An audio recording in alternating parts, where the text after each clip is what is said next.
There's nothing around, just the eternal, endless whiteness of Greenland's snow and cold winds blowing into your face. Nothing hints at the impending catastrophe. You take another step and freeze in horror. An abyss is spreading at your feet, bottomless and dark. If you had made a bigger step, it would have swallowed you. That infamous Greenland's hole. It happened in the middle of the 2010s. A group of geologists were scanning the surface of Greenland's Hiawatha Glacier using radar when they spotted something very, very strange. It was a giant pit, more than 980 feet deep and almost 20 miles wide. That's big enough to fit inside Washington, D.C. or Paris. After staring at their radars for quite a while and scratching their heads, researchers decided to find out what could have made such a huge hole. Could it have been good old erosion? A raging volcano? An asteroid impact? A giant sandworm? Ugh, I might have gone a bit overboard with this worm idea, but you never know with these ancient glaciers.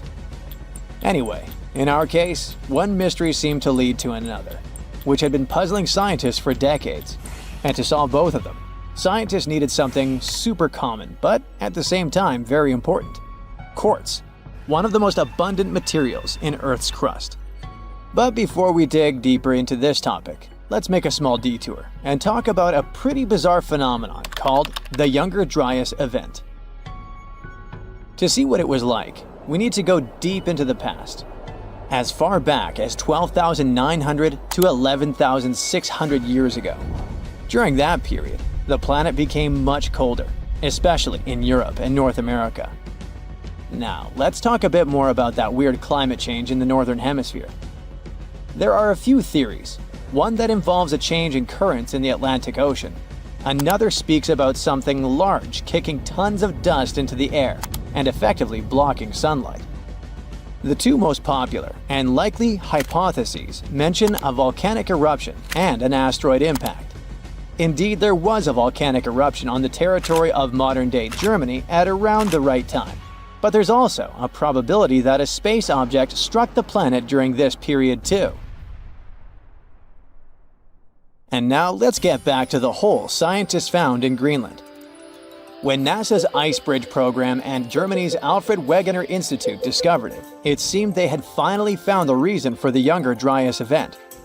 But was it really an asteroid that created that impressive pit and caused temperatures to drop all over the Northern Hemisphere?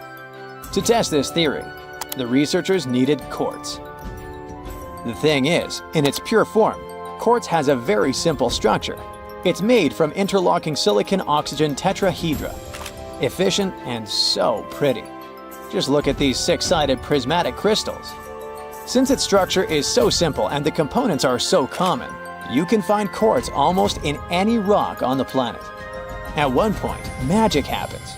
Larger rocks erode away, pushing out tiny bits of quartz sand. The scientists exploring the mysterious pit gathered the quartz sand that had been washed out from underneath the glacier. It was like looking at the rocks at the very bottom of the hole without having to actually get all the way down there. Very handy. So, while examining the material, they discovered quartz grains with the telltale signs of terrible catastrophe. They had PDFs all over them. No, I'm not talking about the document format. PDFs stand for planar deformation features, and they look like lines etched into the crystal surface. These lines are a sign that you're holding shocked quartz. It forms under immense pressure, when the internal crystals are pushed out of alignment. But the most exciting thing here is that shocked quartz only appears under the influence of powerful forces, like massive impacts or terrifying explosions. In other words, finding this poor shocked quartz under the Hiawatha Glacier could be much needed proof that the hole was an enormous impact crater that formed when something equally enormous crash-landed there. Based on the size of the crater, this space object probably was a bit more than a mile across, which is twice the height of the Burj Khalifa Tower in Dubai. A meteorite that big would have looked 3 times as bright as the sun when traveling across the sky, and it would have hit Earth with an immense force. The impact would have been so great it'd have vaporized rock and thrown debris for hundreds of miles away.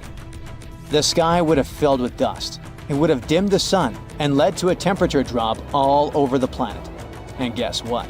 The last part about decreasing temperatures got the researchers super excited, because it opened up a possibility that the impact could have been connected to the Younger Dryas event. To prove this idea, scientists decided to use quartz again. They examined it more closely, trying to date the impact. Well, they were in for an even greater shock. The Hiawatha crater turned out to be not 12,000, but 58 million years old. On the other hand, the researchers were disappointed that they hadn't been able to confirm their theory. The crater couldn't explain the Younger Dryas cold snap, but on the other hand, it was still an amazing discovery. Now, get ready for one final twist to this story, and it revolves around quartz again. Other scientists have recently discovered more deposits of shocked quartz all over what is now the eastern USA. It was hiding in sediment layers dating to just before the Younger Dryas. Interestingly, there aren't any craters around those sites whatsoever. But quartz can't lie. It provides evidence of a powerful explosion. It makes scientists think that their impact hypothesis might still be true, but instead of a collision, it could be an airburst. A massive comet could have broken up while entering Earth's atmosphere around 12,000 years ago, and the fragments could have exploded before reaching the ground. It would have caused catastrophic mass burning throughout the North American continent and messed with the climate so much that the Younger Dryas would have been triggered. Well, I guess we need to wait a bit longer for scientists to find some further proof of this hypothesis. But it doesn't mean we don't have any more curious phenomena to explore in Greenland.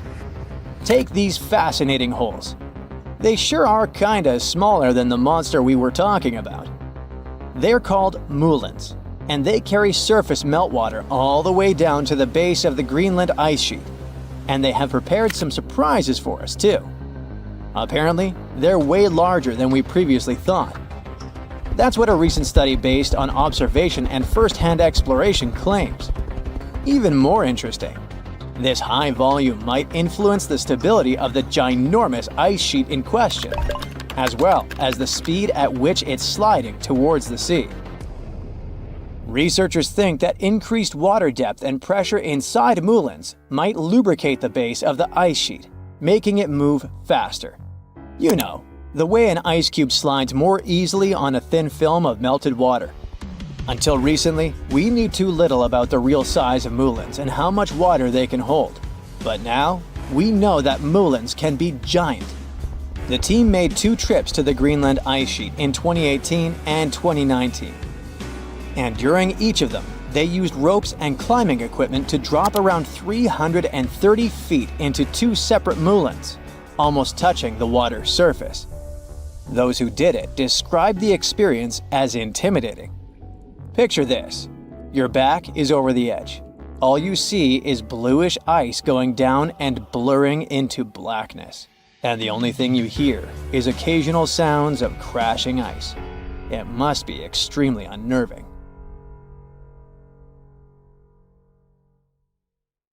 If we zoom in on Greenland from space, it looks white and calm. But deep beneath its surface, something may be moving. For years, radar scans have been showing strange plume-like distortions that couldn't be explained. Something is bending the ice from within and pushing it upward. And now, scientists finally understand what it is. Greenland is the largest island on Earth, roughly the size of the entire American Southwest. Over 80% of it sits under an ice sheet up to 10,000 feet thick. If that melts, sea levels will rise 24 feet, which in short means goodbye Florida coastlines. What's really cool is that under those 2 miles of ice lies an entirely hidden landscape. There are mountains under it, whole ridgelines sealed in. There's even a massive canyon stretching about 460 miles long. That's longer than the Grand Canyon. It was discovered only in 2013 using ice-penetrating radar. We're talking about a network of canyons untouched by sunlight for millions of years. It's the only place on Earth like this. That same radar also shows the ice's internal layers. Think of them as pages, or chapters adding to a book annually. Snow falls at around 12 degrees Fahrenheit and never really melts. It piles up, gets squeezed together, and turns into dense glacial ice. While it's stacking up, it also slowly, very slowly, drifts toward the ocean, thanks to gravity. In the deep interior, that motion is barely noticeable, maybe just a few inches per year. At least this is what scientists expect to see when scanning beneath. But in parts of northern Greenland, the story is different. Those neat layers are not lying flat. Instead, they curve upward. It looks like something deep inside the ice is slowly lifting it from below. So what's actually going on? The new idea is thermal convection inside the ice. It sounds complicated, but the principle is simple. Greenland's surface can drop below -40 degrees Fahrenheit, while the base, way down below, can be slightly warmer. Earth leaks heat upward, non-stop, and the pressure from nearly 2 miles of ice lowers the melting point down there. The temperature difference is small, but across that much thickness, even the smallest differences matter. The ice remains solid, yet the deeper layers become easier to deform. Over long stretches of time, that softer ice can rise in slow domes, while colder ice above settles around it, bending the once flat layers into those plume shapes radar picked up. It only happens in certain spots. The ice needs to be thick enough for that slow vertical movement to take place. If it's too thin, there's no space for the loop to form. And if it gets pulled sideways too much, the pattern gets all messed up. And that's why you only see the plumes where Greenland is both huge and pretty calm. But Greenland isn't only changing underneath, it's also experiencing transformations on the surface. Or better said, it opens from above. We're talking about real-life trapdoors in the ice called moulins. Think of them as vertical drain holes right in the middle of the ice sheet. In summer, meltwater doesn't always just trickle off the edge like a lazy river. Sometimes it finds a weak spot, tears it open, and suddenly the entire stream drops out of sight, forming a deep pit. Some moulin openings are tens of feet wide, and the shafts can plunge hundreds of feet straight down. In extreme cases, they can connect almost all the way to the base of the ice sheet. When scientists tried to make the water math add up, it just wouldn't. The only way it worked was if the moulin was way bigger inside than it looks from the top. Like the opening is just a doorway, and underneath there's a whole hidden room carved into the ice. And that detail matters, because a bigger room can store more water. More stored water means more pressure, and more pressure can make the ice slide faster. And here's the biggest part. These shafts are highways from meltwater straight to the base of the ice sheet. Water flowing down there lubricates the ice. All that water acts like grease on a baking pan. It lets the massive glaciers slide way faster into the ocean. Bigger moulins can deliver more water, more often, sometimes in sudden surges. This cranks up pressure at the base and even pushes water into cracks, creating weak zones that make the plumbing network even more efficient the next summer. So there are weird plumes, there are moulins, and that's not all. Greenland has a history of straight up losing huge chunks of ice in dramatic crashes called calving. There are records of skyscraper-sized blocks of ice suddenly breaking off a glacier and vanishing into the ocean. In 2015, the Jakobshavn Glacier calved an iceberg the size of Manhattan, and in 2020, the Spalt Glacier collapsed, sending an area of ice bigger than 40 square miles into the sea. These are giant avalanches with chunks cracking, tilting, and tipping over like dominoes before splashing into the ocean. Sometimes the ice flips over entirely as it hits the water, sending a wall of icy spray hundreds of feet into the air. The sound of these crashes is absolutely deafening. It echoes across the water like an endless string of thunderclaps. When a piece of ice the size of a city block hits the ocean, it creates massive waves that can easily swamp nearby boats. Other times, massive slabs float off slowly, like frozen islands drifting away to eventually break apart into smaller pieces. We know Greenland can lose colossal amounts of ice without a giant disaster. A 1,640-foot thick section called Prudhoe Dome melted completely 7,000 years ago during a normal warming period. Greenland doesn't need to become super hot to lose ice. It just needs to stay warm for a while. Scientists also know that ice can move up from deep inside.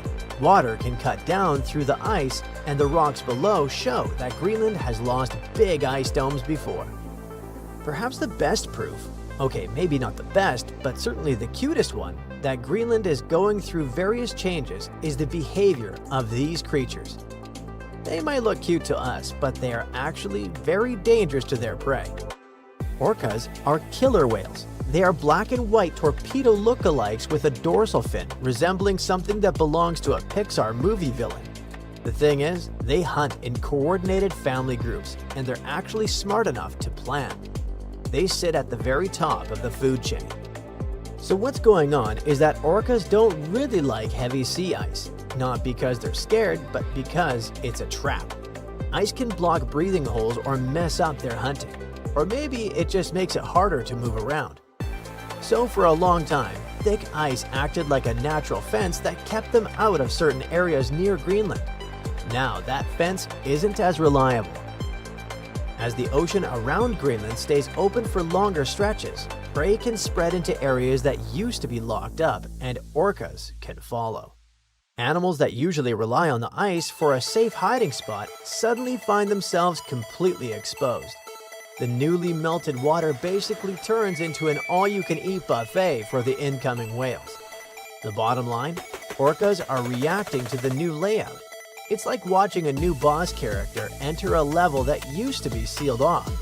The moment you see them cruising around like they own the place, you know something about the environment has already shifted.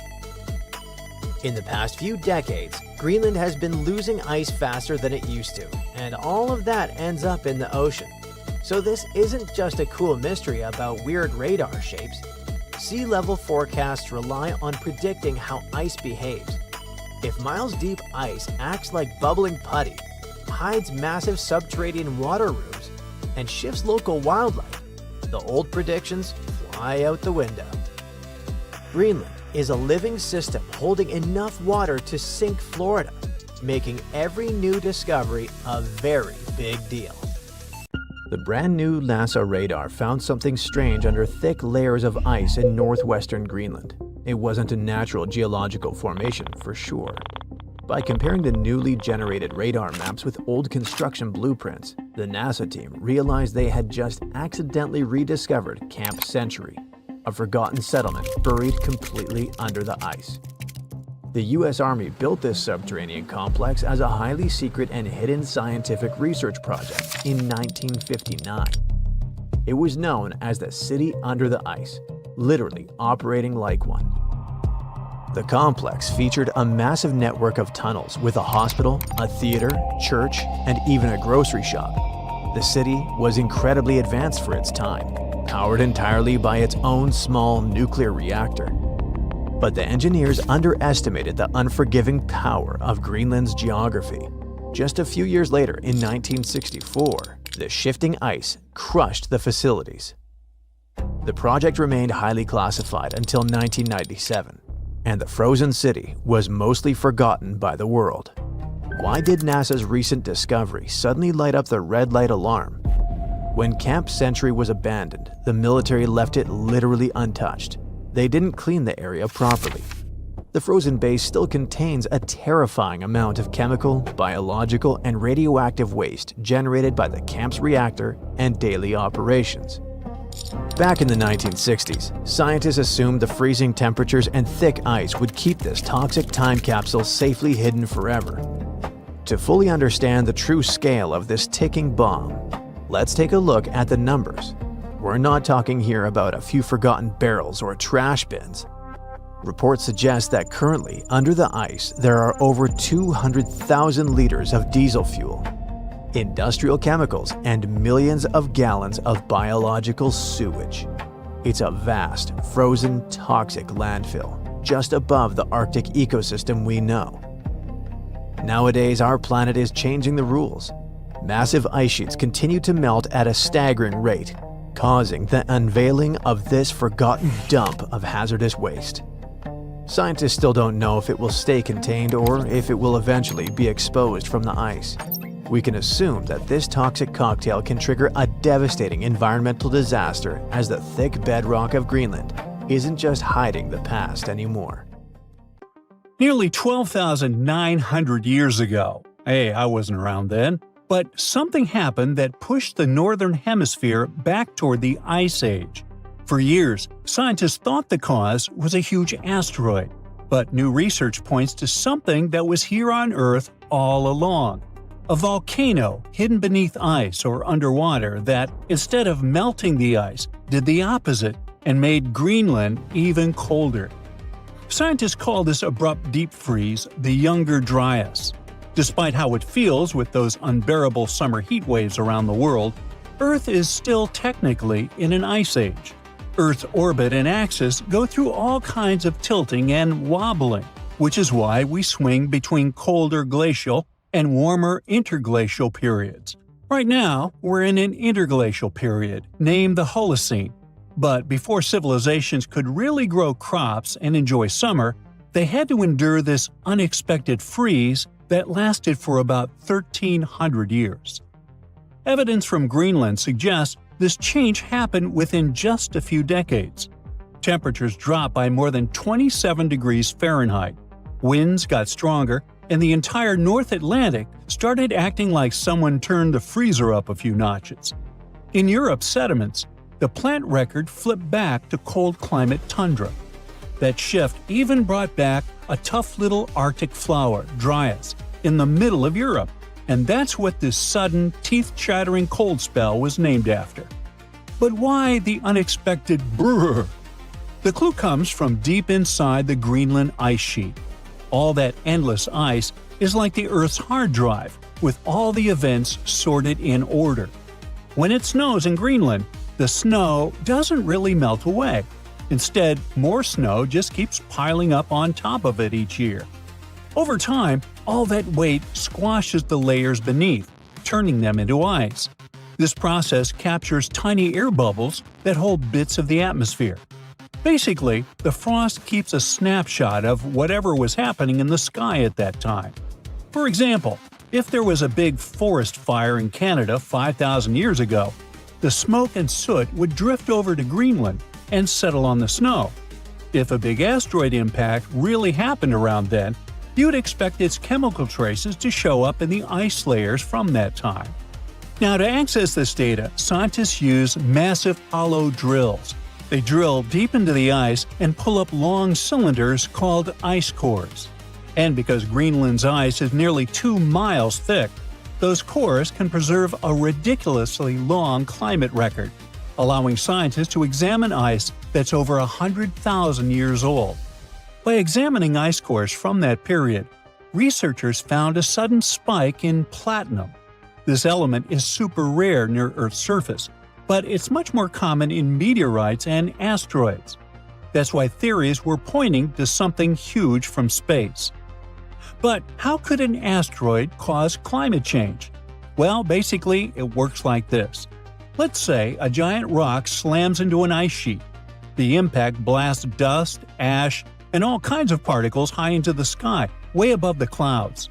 Big booms can cause massive fires, adding even more smoke. Now the planet is wrapped in a dusty, smoky layer that blocks part of the sun's energy. The thing with ice is, when it doesn't melt, it spreads and reflects sunlight back into space, which makes things colder again. That loop is called the ice albedo feedback. Sounds like a cool theory for the Younger Dryas. And just to make it even more tempting, Greenland also seems like it might be hiding the actual crater. Radar surveys beneath the Hiawatha Glacier revealed a round structure about 19 miles wide. Scientists were wondering if this was the one that caused the Younger Dryas, but dating showed it was about 58 million years too old to be the culprit. Also, a platinum spike doesn't automatically mean a meteor. Platinum from space usually comes with a supporting buddy metal called iridium. If you find one, you should find the other. But when scientists analyzed the Greenland ice, iridium was missing. So the chemistry didn't really point to a meteor. It looked more like volcanic magma from the North Atlantic. Then there's the shape of the platinum signal. It drains on for multiple years, not one sharp boom layer. That's more like something steadily feeding the atmosphere, not one big explosive impact. So, if platinum isn't pointing to a fresh impact, the next question is simple. What on Earth can put platinum into the sky and also cool the planet? The answer is a volcano. The kind they're talking about could have been in the North Atlantic region, possibly in Iceland, and it may not have even been fully on land. It could have erupted under thick ice, or underwater. Here's the difference. When a volcano blows its top in the open air, we get ash clouds and oozing lava rivers. But under the ice, magma hits meltwater, flashes it into steam, and can explode into fine ash and gas. Underwater, powerful eruptions can also fragment magma and push material upward. In both cases, the real trouble isn't the molten rock, it's the gas. Hey, I can relate. Now, big eruptions like these spit out massive amounts of sulfur dioxide. If that gas gets high enough, like miles above the clouds, it spreads out and mixes with water vapor to create sulfate aerosols. These are basically microscopic droplets of sulfuric acid. Individually, they're invisible, but get billions of them floating together and they act like a planetary shade. From space, Earth actually looks shinier because those droplets are reflecting sunlight.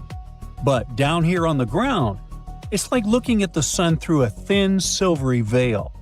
You don't need total darkness to freeze the world, you just need to dim the sun a little. Summers stop being truly warm, and snow survives into July. That leftover snow compacts into ice, which reflects even more sunlight. It's the same kind of feedback loop as the one triggered by an asteroid, except in that case, the sun is blocked by dust, while here, it's reflected back into space. Something similar happened quite recently. In 1991, Mount Pinatubo in the Philippines unloaded about 20 million tons of sulfur dioxide into the stratosphere.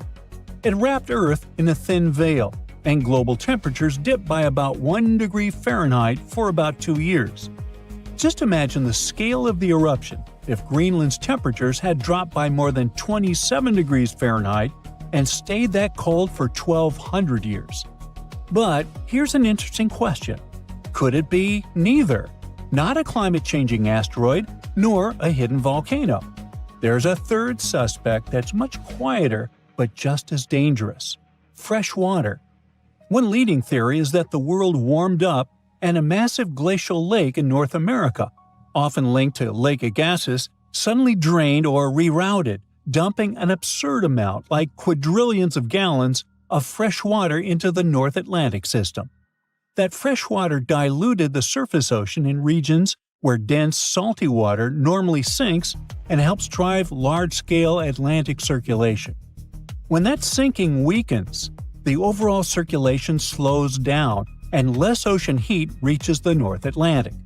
With that system disrupted, the Northern Hemisphere could cool extremely fast on a climate timescale, within years to decades rather than centuries. In that version, the platinum spike could be a coincidence, a volcanic burp during the freeze, not the trigger. And in the end, if the volcano was the cause of the endless winter, could this happen again in our time? Absolutely. The North Atlantic region is still geologically active. Iceland erupts regularly, and the volcanic systems along the mid-Atlantic ridge are very much alive.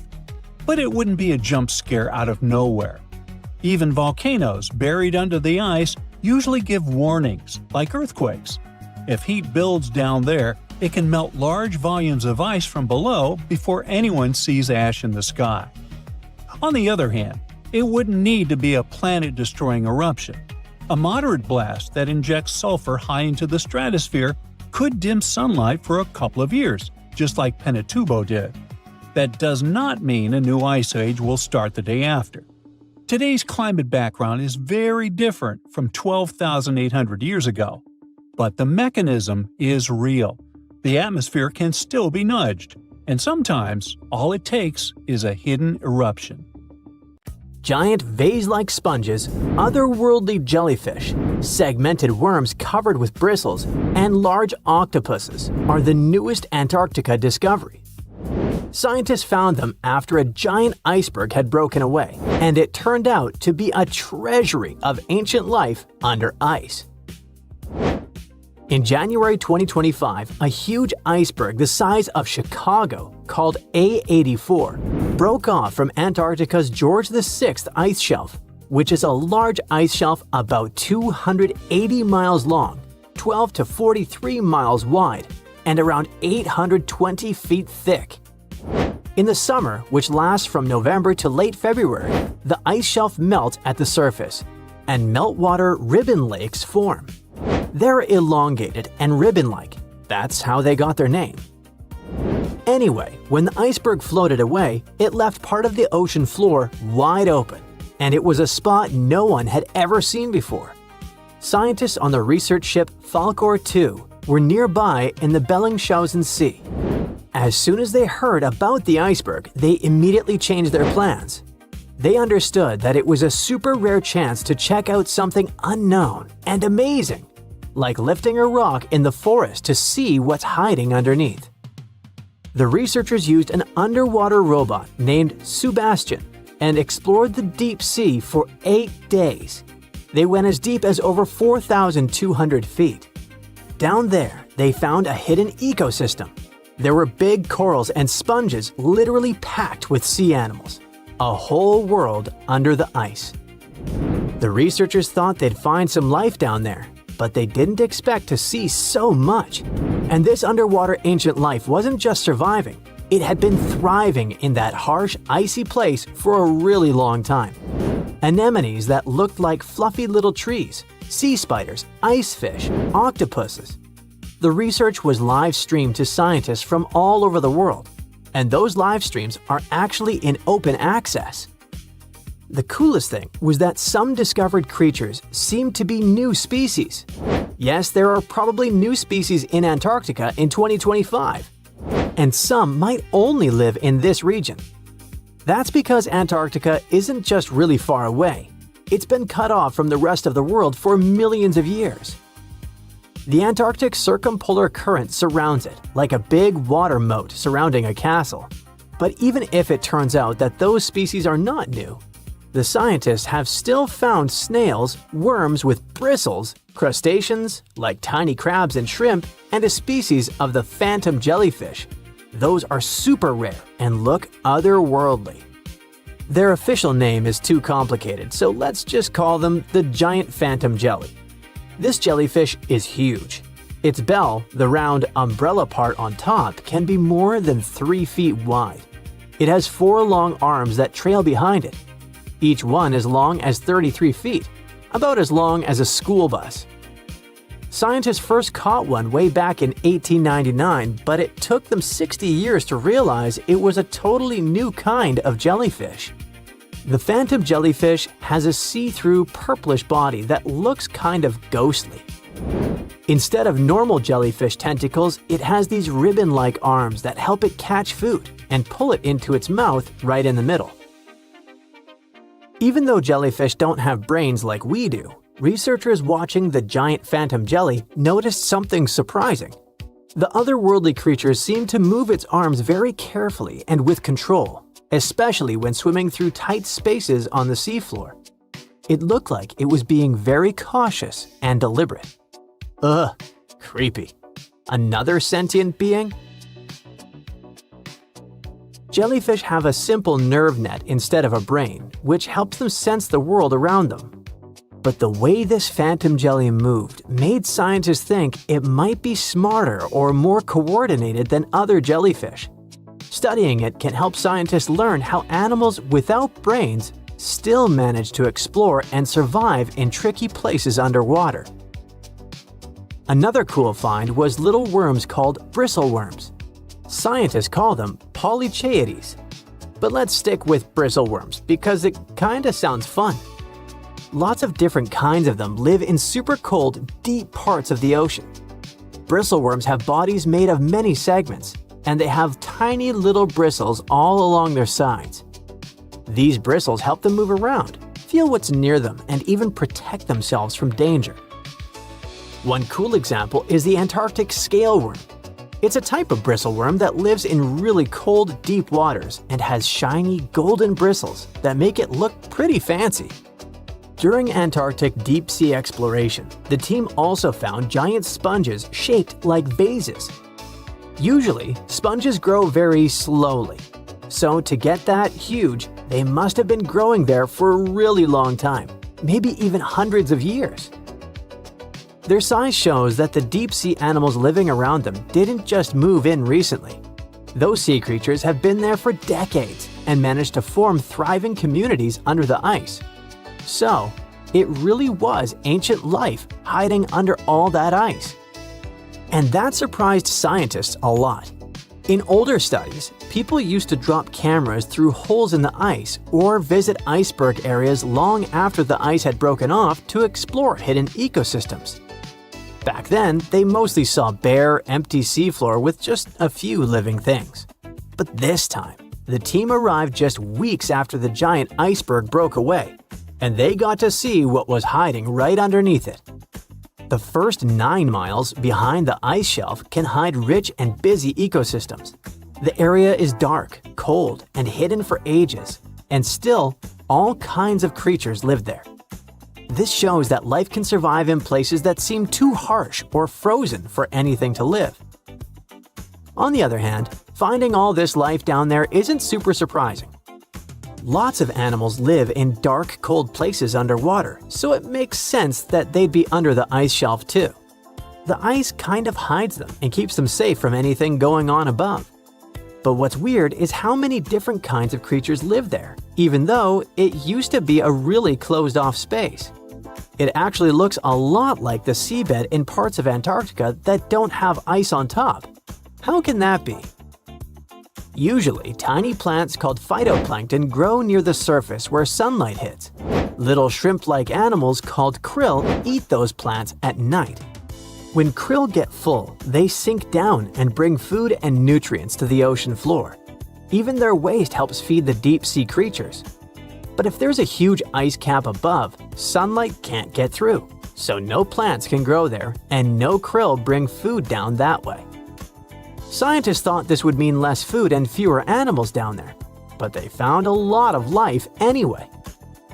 Turns out, food and nutrients probably sneak in under the ice, carried by underwater currents, kind of like rivers flowing under the ocean. Scientists found some animals that lived a long time, so it looks like those currents, which mostly come from melting glacier water, bring enough food to keep the ecosystem healthy and full of life. No one really knows what's going to happen to all that deep-sea life now that the iceberg has floated away. Those creatures have lived under the thick ice for who knows how long, in super stable, pitch-black conditions.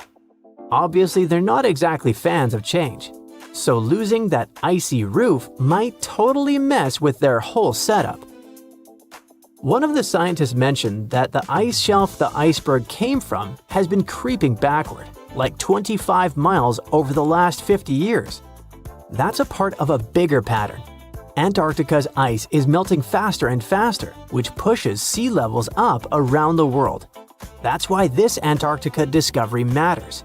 The team's trying to figure out not just what's happening now, but how this hidden ecosystem fits into the bigger picture. If we can understand how this place is changing over decades or even centuries, maybe we can predict what's coming next. And it's pretty amazing that breaking ice can tell us so much, right? Deep inside an icy cave in Romania, scientists drilled out a 5,000-year-old layer of ice. Inside, a cold-loving bacterium was sleeping. It came back to life and shrugged off some of our strongest antibiotics. So if ice can preserve something like that, are we in danger as the planet warms and more old ice starts melting? Ice is like a library that files winters. Every new snowfall or drip of water that freezes adds a fresh layer. Scientists can slice through those layers to see what was blowing in the wind at the time. They find trapped dust, old pollen, or even stray microbes. The polar ice sheets are the biggest library of this kind on Earth, with books that stretch back over 800,000 years. But you do not have to travel to the Antarctic to find ancient ice. The planet has plenty of hidden underground freezers. One of the largest is the Scari Shoara ice cave in Romania. Tucked deep inside a limestone mountain, this cavern holds over 3.5 million cubic feet of solid ice. Getting down there is an adventure. Researchers descend a steep metal staircase about 160 feet into the cave. Standing on the frozen floor, they use hollow drills to carve out giant tubes of ice. Once, they pulled out a single core roughly 83 feet long, or about the height of an 8-story building. That ice dated back 13,000 years, long before human civilization. But the real surprise was the bacterium they found trapped inside. Bacteria are single tiny cells, basically microscopic bags of chemical reactions. They multiply by copying their DNA and splitting in half. This is a process called binary fission. If conditions are right, they can double their numbers in 20 minutes flat. Most bacteria that can infect us like it warm. Around 98.6 degrees Fahrenheit is their comfort zone, but the one from the Romanian cave belongs to a different kind. The name is foreboding: Psychrobacter. But don't worry, that only means it prefers cold temperatures. It does best in cold, fridge-like temperatures. Our body would be like a sauna for it, but that doesn't mean it's harmless to us. Ice preserves things by hitting the absolute pause button. Deprived of liquid water, the chemical reactions that normally break a cell down come to a complete halt. As long as the deep freeze keeps the cell intact, the germ can survive on standby for millennia. But give it some warmth and fresh nutrients in the lab and it wakes right back up. Scientists tested this strain against 28 antibiotics. It resisted 10 of them. The other 18 still worked, at least to some degree. But 10 failures out of 28 are enough to make scientists pay attention. Then they looked at its DNA. Inside, they found over 100 genes linked to antibiotic resistance, along with almost 600 genes we don't fully understand yet. There's also an important detail. Because this bacterium isn't common, scientists had to compare its behavior with that of similar species. So the resistance is real, but we cannot directly translate it into this is what would happen in a hospital. In lab experiments, the tiny germ showed it could actively interfere with other microbes. Researchers identified 11 specific genes in its DNA that are linked to producing compounds that may suppress or inhibit bacteria, fungi, and possibly even viruses. In simple terms, it's like a small soldier wearing armor. That's antibiotic resistance, but it also carries a few spray cans in its backpack that can damage other microbes. That's not unusual in nature. Microbes constantly compete, and many survive by making molecules that harm their rivals. That's actually how many of our antibiotics were discovered in the first place. So this strain carries two important traits. It can tolerate some antibiotics, and it may produce its own antimicrobial compounds. That combination doesn't make it some unstoppable organism that can eliminate the human race. But it does mean it carries biological tools that had evolved long before humans started making medicine. Here's what makes bacteria like this potentially problematic. Not because it can sprint into your bloodstream and establish a new colony there. It's not built for human body heat. The real headache comes from how bacteria behave around each other. They actively trade genetic upgrades, not like football players trading jerseys. More like coaches exchanging playbooks and learning new tactics. Bacteria pass around tiny DNA rings called plasmids, which contain bonus survival instructions. Other times, germs simply pick up loose genetic code from their surroundings, like finding a dropped wallet. The bottom line? We don't want these antibiotic genes to somehow end up inside a modern bacterium that thrives in humans. Creating a supergerm takes a wildly unlucky chain of events. The ancient germ has to meet a modern one to hand over its DNA. Then the new host has to actually assimilate it. Most of the time, that process fails, but the planet getting warmer could change how often these accidental meetups happen. More mixing means more chances for those upgrades. And we don't have to guess how thaw can cause trouble, because we've already seen a real-world example. In 2016, a heat wave hit the Yamal Peninsula in Siberia, with reports of temperatures around 95 degrees Fahrenheit, which is basically beach weather for a place that's supposed to stay frozen. Soon after, an anthrax outbreak showed up in local reindeer, and there were human infections too.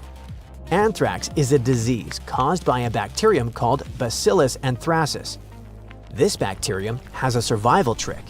When conditions get tough, it can turn into a spore. It enters sleep mode and stays like that for decades. The heat helped thaw and disturbed ground that had kept those spores sealed off. And once grazing animals ran into them, the whole cycle started up again.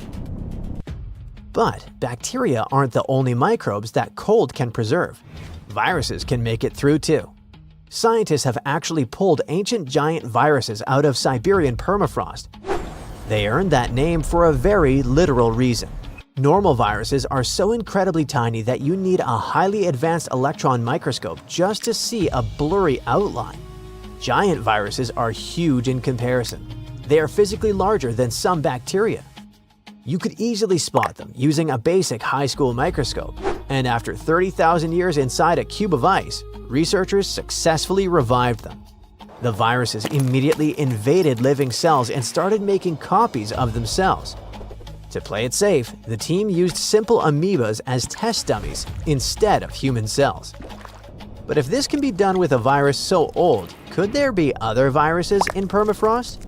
Maybe something that targets animals or even humans? The short answer is precisely that. Maybe. But hold on, there's no need for a bunker just yet. Viruses are biological specialists. They're extremely picky eaters. To infect a cell, a virus has to latch on to the outside like a key fitting into a lock. A virus designed to infect a woolly mammoth or a prehistoric amoeba probably has the wrong key for a human cell. Our biology is just different enough that the door stays locked. That said, we aren't totally in the clear. Scientists have found genetic traces of things we do know, like the 1918 Spanish flu and even smallpox, preserved in permafrost and frozen remains. But finding broken pieces of genetic code is very different from finding a fully functional virus that can boot up and start an infection. Most of the time, age and background radiation turn these things into harmless leftovers. The realistic threat is not an apocalyptic zombie plague. It's an ecosystem disruption.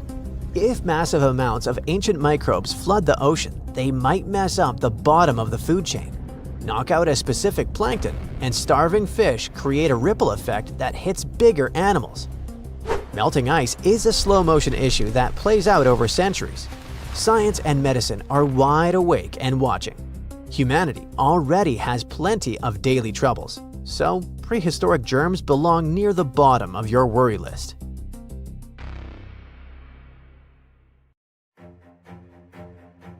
These dark patches on Greenland's ice sheet aren't just any old stains. Every summer, the ice, which is usually bright white, turns murky gray in certain areas. This so-called dark zone was a huge mystery for a long time, until some studies discovered that this weird transformation was connected to the odd appearance of red, green, and brown-colored algae. The scariest part is that this algae bloom keeps growing. The dark zone is getting darker, and terrifying microbes might start appearing. Now, the rest of the world should be concerned. The Greenland ice sheet is like a massive ice blanket that covers around 80% of the island. It's so thick that it holds about 8% of the world's freshwater ice.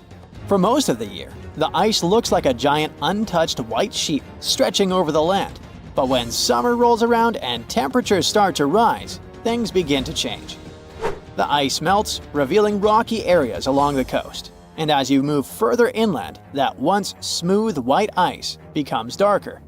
This is the dark zone, and it covers an area of around 248 miles in length and 62 miles at its widest point. This weird phenomenon happens basically for two reasons. The first one is black carbon. Just like dust that builds up on your bookshelf, the ice in Greenland has the same issue. The wind carries a mix of dust and soot to this icy area. But unlike your bookshelf, you can't just wipe it off with a cloth. In Greenland's case, this dirty mix settles on the ice and sticks around for thousands of years. So, the dark zone is basically covered in a fine layer of dust that's built up over time. Back in 2014, researchers analyzed this dirty mix and found that the darker ice areas were filled with black carbon. This black carbon didn't just appear out of thin air. Well, actually, it sorta did. Scientists believe it mostly comes from smoke produced by wildfires in northern Canada and Alaska somewhere in the past.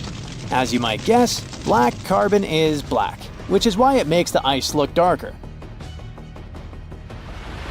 Now, the second big reason for the Greenland ice sheet's summer makeover has to do with those algae we mentioned earlier. We're mostly talking about two types of it, the Ancylonema alaskana and the Ancylonema nordenskjoldii. Both of them love cold water regions. During winter, they stay in a dormant state deep within the ice. But when spring comes, they start to slowly migrate to the surface. By the time summer hits, they're ready to bloom and soak up nearly 24 hours of sunlight each day for photosynthesis and growth. Normally, these algae are green, but when exposed to sunlight, they turn brown as a natural way to protect themselves from harmful ultraviolet rays.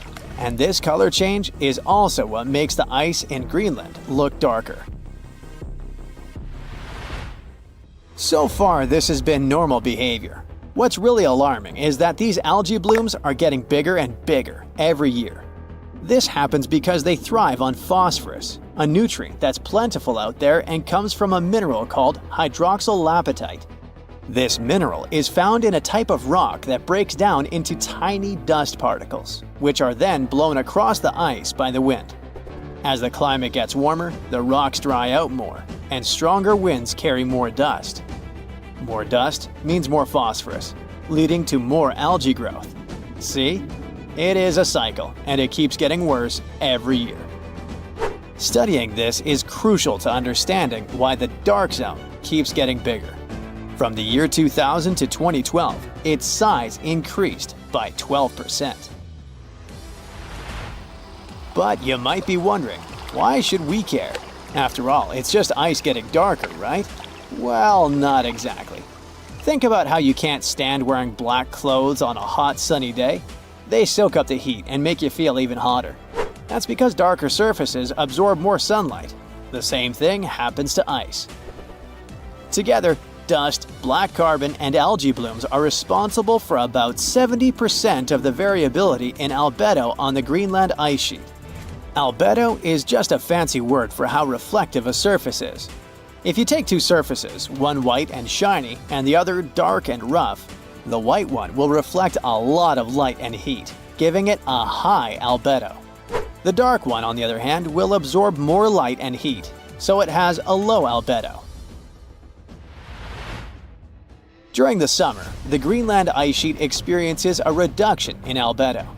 This means the ice absorbs more sunlight, and when ice absorbs more sunlight, it melts faster than it should. This is why understanding what's happening in the dark zone is so important. It helps predict how quickly the Greenland ice sheet is melting and how it can affect the rest of the world. Greenland's ice sheet is the second largest in the world, covering an area about the size of all the land in the United States east of the Mississippi River. And its huge mass of ice averages a thickness of 1.4 miles. Unfortunately, the ice loss has skyrocketed. Back in the 1990s, Greenland was losing about 25 billion tons of ice per year. Now, it's losing around 234 billion tons per year. That's nearly 10 times more ice melting away each year. According to NASA, if all of Greenland's ice sheet were to melt, it would increase global sea levels by about 24 feet. That could be catastrophic for coastal countries and cities around the world. The Netherlands could be submerged, the Bahamas could be almost completely wiped out, and many of the Philippines Islands would be at risk of disappearing.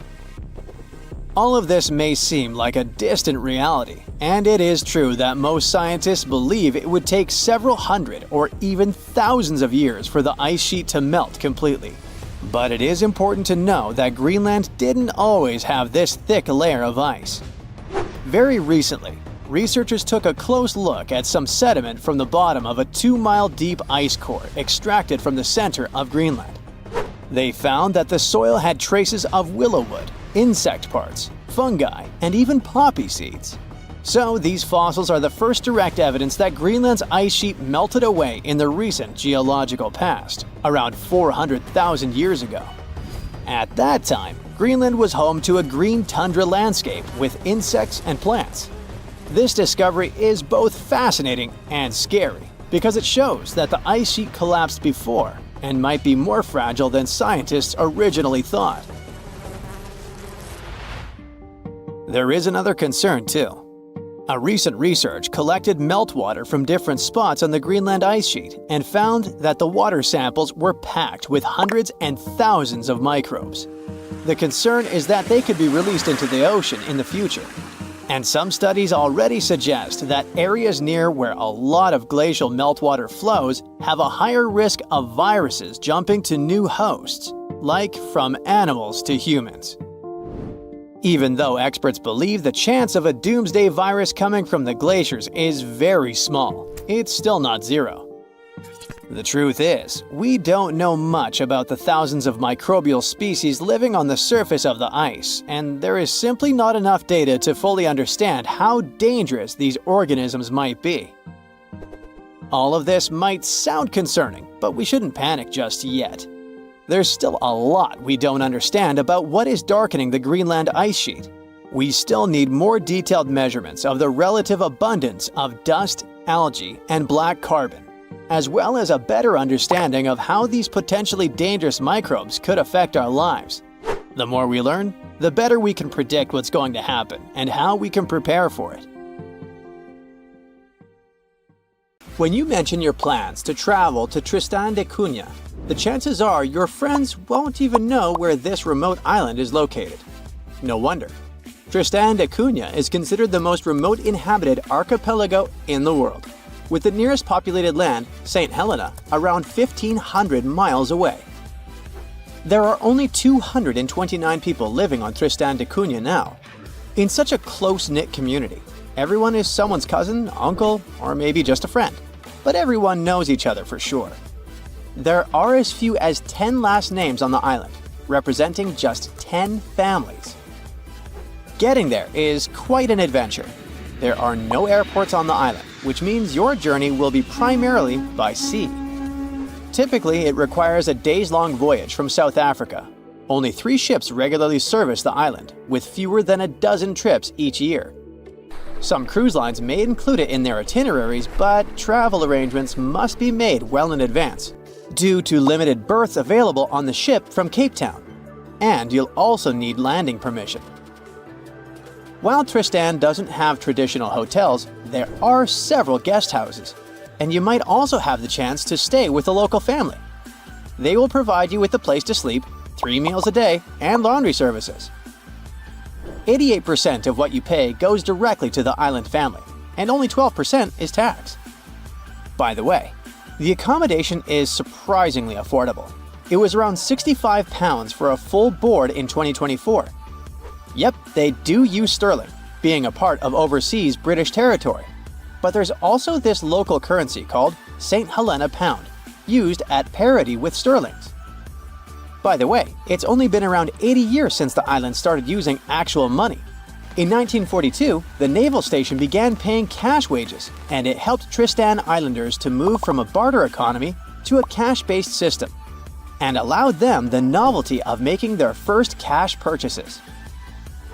Just a heads up, pack everything you might need before you go, as you definitely won't come across Walmart there. I mean, don't get me wrong, there's a supermarket and all, but it's just not the way you're used to, with endless shelves displaying endless oversized mayo jars. Tristan's Island store, often referred to as the supermarket, lacks plate glass windows and flashy advertisements, and let's be honest, it looks like an abandoned barn from the outside. Still, it plays a crucial role in providing essential goods to complement locally produced foods and woolens. If a resident wants to buy something, they must place orders months in advance for items that arrive with incoming ships. The store operates Monday through Friday. Today, the islanders continue to cultivate their own crops and raise livestock. The supermarket has become a vital source for other essentials like flour, sugar, and a variety of groceries including frozen bread and products typical of the UK or South African supermarkets. And even though the island's economy relies heavily on fishing, especially rock lobsters, islanders are largely self-sufficient. Let's move to another destination that's super hard to reach, but this time it's a level up in difficulty. I'm talking about the notorious Hypoxia City, the place with the smallest amount of oxygen on the planet. Sure thing, it's a nickname. The real name is La Rinconada. This place is located in Peru. Getting there means climbing over 16,000 feet up into the mountains. And what did you expect from the highest city on Earth? Despite its hard-to-reach location, it houses way more people than Tristan da Cunha, between 30,000 and 50,000. And while the island in the middle of nowhere looks idyllic, the Peruvian city of La Rinconada has very different looks. The urban layout features predominantly low-rise residences, where essential services are limited. La Rinconada is without a reliable supply of running water and lacks a sewage system. The community does not have a waste collection service, which forces residents to either burn or bury their garbage. Moreover, up until the early 2000s, La Rinconada did not have access to electricity. Most things, including the most essential foods, must be brought here from outside. Despite originally being a miner city, right now it has a wider range of activities to make your living. Some people are busy with trading, food, clothes, you name it. Others provide services, and some people even open public restrooms. Architectural-wise, La Rinconada has very little to offer. The pattern is quite predictable. Huts made from corrugated metal that are unstable and rusting. The choice of materials is dictated by practicality. These metal sheets are the lightest and easiest for miners to transport to the glacier. Unfortunately, the homes lack proper insulation, leaving residents shivering in the cold even though they have access to wool from local sheep, which is an excellent insulator. Sturdier rock homes exist but are rare, typically inhabited by wealthier miners. While the architecture might not be particularly captivating, the vistas certainly are. In nearly every spot in La Rinconada, a glance upward reveals La Bella Durmiente, or Sleeping Beauty, a massive glacier towering over the town. Getting to La Rinconada is very hard. First, you'll need to fly into Alejandro Velasco Astete International Airport in Cusco, Peru. Once you're in Cusco, you can catch a train or a bus to Puno, which is right by Lake Titicaca. Here's where it gets a bit tricky. The only way to really get up to La Rinconada is by hitchhiking or finding a ride into the mountains. There might be some buses, but they don't run on a set schedule. If you're up for it, you can rent a car, but be warned, the roads can be pretty rough and tricky to navigate. So a little extra caution goes a long way on this adventure. Unlike Tristan da Cunha, where they adopted cashback in the 1940s, La Rinconada doesn't rely much on it. The economy of this place is based mainly on gold mines. The mines are unguarded, unregulated, and often dangerous. Miners work for 30 days under a cachorreo system, where on the 31st day, they're allowed to take as much ore from the mine as they can carry as a form of payment. La Rinconada has no bank, but it has many storefront fund transfer agencies, which miners use to wire money to their families. Still, they never know how much they're gonna send. Our next destination is Svalbard, a place that might seem unwelcoming due to its climate. But locals embrace everyone with open arms. No visa is required if you want to visit or even work there. Located near the top of the world, Svalbard offers a unique and remote charm.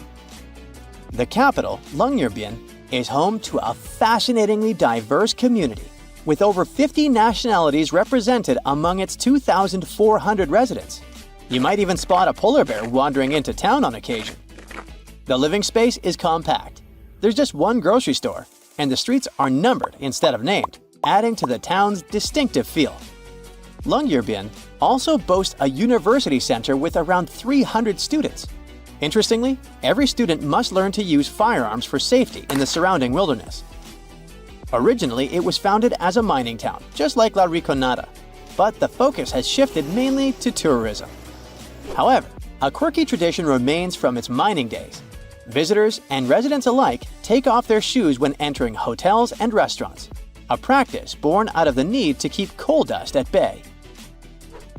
The last destination for today is Palmerston Island, a remote coral atoll in the Cook Islands, located about 290 miles northwest of Rarotonga. Famous traveler James Cook visited it on June 16, 1774, and the place was uninhabited at the time, despite ancient graves found there. Today, the island supports a small population of just 25 residents, primarily descendants of 19th century English sailor William Marsters. Marsters arrived in 1863 with 2 Polynesian wives and later added a third. He fathered 23 children. Fishing is the mainstay of the local economy, resembling subsistence living due to the island's isolation. Modern amenities and communication services are available. Although there's no airport, cargo ships visit periodically. Scientists uncovered something massive under Antarctica, a buried granite monster hiding beneath one of the most unstable glaciers on Earth. And that rock controls how the glacier moves, how fast it melts, and how quickly it can break apart and slide into the ocean. For a long time, scientists kept finding pink granite rocks on top of the Hudson Mountains in West Antarctica, and it didn't make any sense. These mountains are volcanic, so granite shouldn't be there. So a research team used a method called UPB zircon dating. Basically, they looked at tiny crystals inside the rocks and measured how radioactive elements inside them had broken down over time. That gave them a very precise age. The granite rocks formed about 175 million years ago, back in the Jurassic period. At that time, Antarctica looked nothing like it does today. There was no ice and no snow. Instead, it had forests full of conifer trees and ferns. The weather stayed cool, but not freezing. A mild climate you could actually live in. Dinosaurs moved through those forests. One of them grew up to about 23 feet long and had a crest on its head. Another one had a long neck and could walk on 2 legs when needed. Later, this mysterious world got buried under miles of ice, and today, the Hudson Mountains look almost empty. Severe cold, strong winds, and thick ice keep most life out. Only a few lichens and mosses manage to survive, and sometimes a snow petrel flies by. Anyway, figuring out the age of the pink granite rocks helped, but it didn't explain where they actually came from. Scientists needed more data, and only in October 2025 did a new study finally connect the dots. A team from the British Antarctic Survey sent research planes to Pine Island Glacier. They scanned the area and measured tiny changes in gravity. Different rocks have different weights, so they pull on gravity in slightly different ways. The team collected this data, then adjusted it to account for mountains, valleys, and the thickness of Earth's crust. After that, they calculated how dense the hidden rocks under the ice must be. Scientists figured out that those loose boulders actually came from a massive chunk of granite buried deep under the ice. This hidden rock body sits under Pine Island Glacier and is huge. About 60 miles wide and around 4 miles thick. The glacier likely scraped chunks of granite from the ground, carried them along, and dropped them across the Hudson Mountains. That probably happened when the ice sheet was much thicker than it is today. By combining rock dating with gravity data, the team not only tracked where the rocks came from, but also found out more about how the ice sheet moved in the past. and even more importantly, how it could behave in the future. Plus, the discovery helps scientists understand what's happening right now. This region has been losing ice faster than almost anywhere else in Antarctica over the past few decades. Apparently, the type of rock under the glacier affects how easily the ice slides and how meltwater flows underneath it. But this isn't the only weird discovery in Antarctica. In 2024, a fully remote robotic submarine called RAN dove under the huge ice shelf in West Antarctica. It moved through dark, freezing water and sent back images from deep below the ice. And then, suddenly, it disappeared. But before it went silent, RAN captured some bizarre structures. Those were step-like patterns and teardrop shapes, and at first glance, they looked almost human-made, like something built on purpose. But it wasn't a lost city hiding under the ice. These shapes come from melting ice. As the ice shelf melts, huge amounts of water flow underneath it. That water carves and reshapes the underside of the glacier, and over time, it creates these unusual patterns. Scientists pay attention to this because it shows how fast the ice is breaking down. To continue the research, the team is building a new submersible called RAN-2. This upgraded robot will head back under the ice, track more of those formations, and collect new data. Researchers want to map the seafloor, study how the ice melts from below, and understand what's coming next. The thing is, some parts of Antarctica's ice shelves are growing a little. But overall, West Antarctica is losing way more ice than it gains, and this has been going on for over 30 years. The main reason is warmer ocean water. The ocean absorbs most of the extra heat on Earth, about 91% of it. It mostly comes from burning coal, oil, and gas. They trap heat in the atmosphere, and the ocean soaks it up, warms up, and then starts melting the ice from below. This melting is already causing problems. Sea levels keep rising, and coastal cities are feeling it, from Miami all the way to Bangkok. And who knows, maybe one day Antarctica will get back to its former self. Millions of years ago, it looked completely different. Today, Antarctica is covered by an ice cap that's several miles thick. But if you go back far enough in time, that ice wasn't there. Scientists study rocks and fossils to figure this out. Those records show soil, plant remains, and even forests. Not tropical jungles, of course, but cold-tolerant plants like conifers and tundra vegetation. Way more life than what exists there now. This big shift from Greenland to frozen continent helps scientists track how carbon dioxide, temperature, and oceans interact. When CO2 levels change slowly over millions of years, the climate shifts with it. And those slow changes can eventually flip the entire planet into a totally different state. So, when did Antarctica finally freeze over? The last time it was mostly ice-free was about 34 million years ago. That was during a huge shift between two time periods, the Eocene and the Oligocene. Before that point, Earth was much warmer. Sea levels were higher, and huge ice sheets just didn't exist. Antarctica had land shapes similar to modern tundra regions and northern forests. Plants grew, and the environment supported many life forms. But then CO2 levels dropped, and that changed everything. Around 60 to 50 million years ago, the air held much more CO2, which trapped heat and kept the planet warm. So Antarctica stayed ice-free. Over millions of years, natural processes pulled CO2 out of the atmosphere. Rocks broke down and locked carbon away. Tectonic activity pushed carbon into Earth's crust. As CO2 levels fell, temperatures dropped with them. Cooling didn't happen all at once. At first, the snow started to stick instead of melting. Ice spread across the surface. That ice reflected sunlight back into space, which pushed temperatures even lower. Glaciers expanded, reshaping the land and changing ocean movement. Some CO2 did leak back from oceans and coastal areas, but not enough to stop the trend. The planet kept cooling. At the same time, the continents shifted. South America moved away from Antarctica and opened a gap known as the Drake Passage.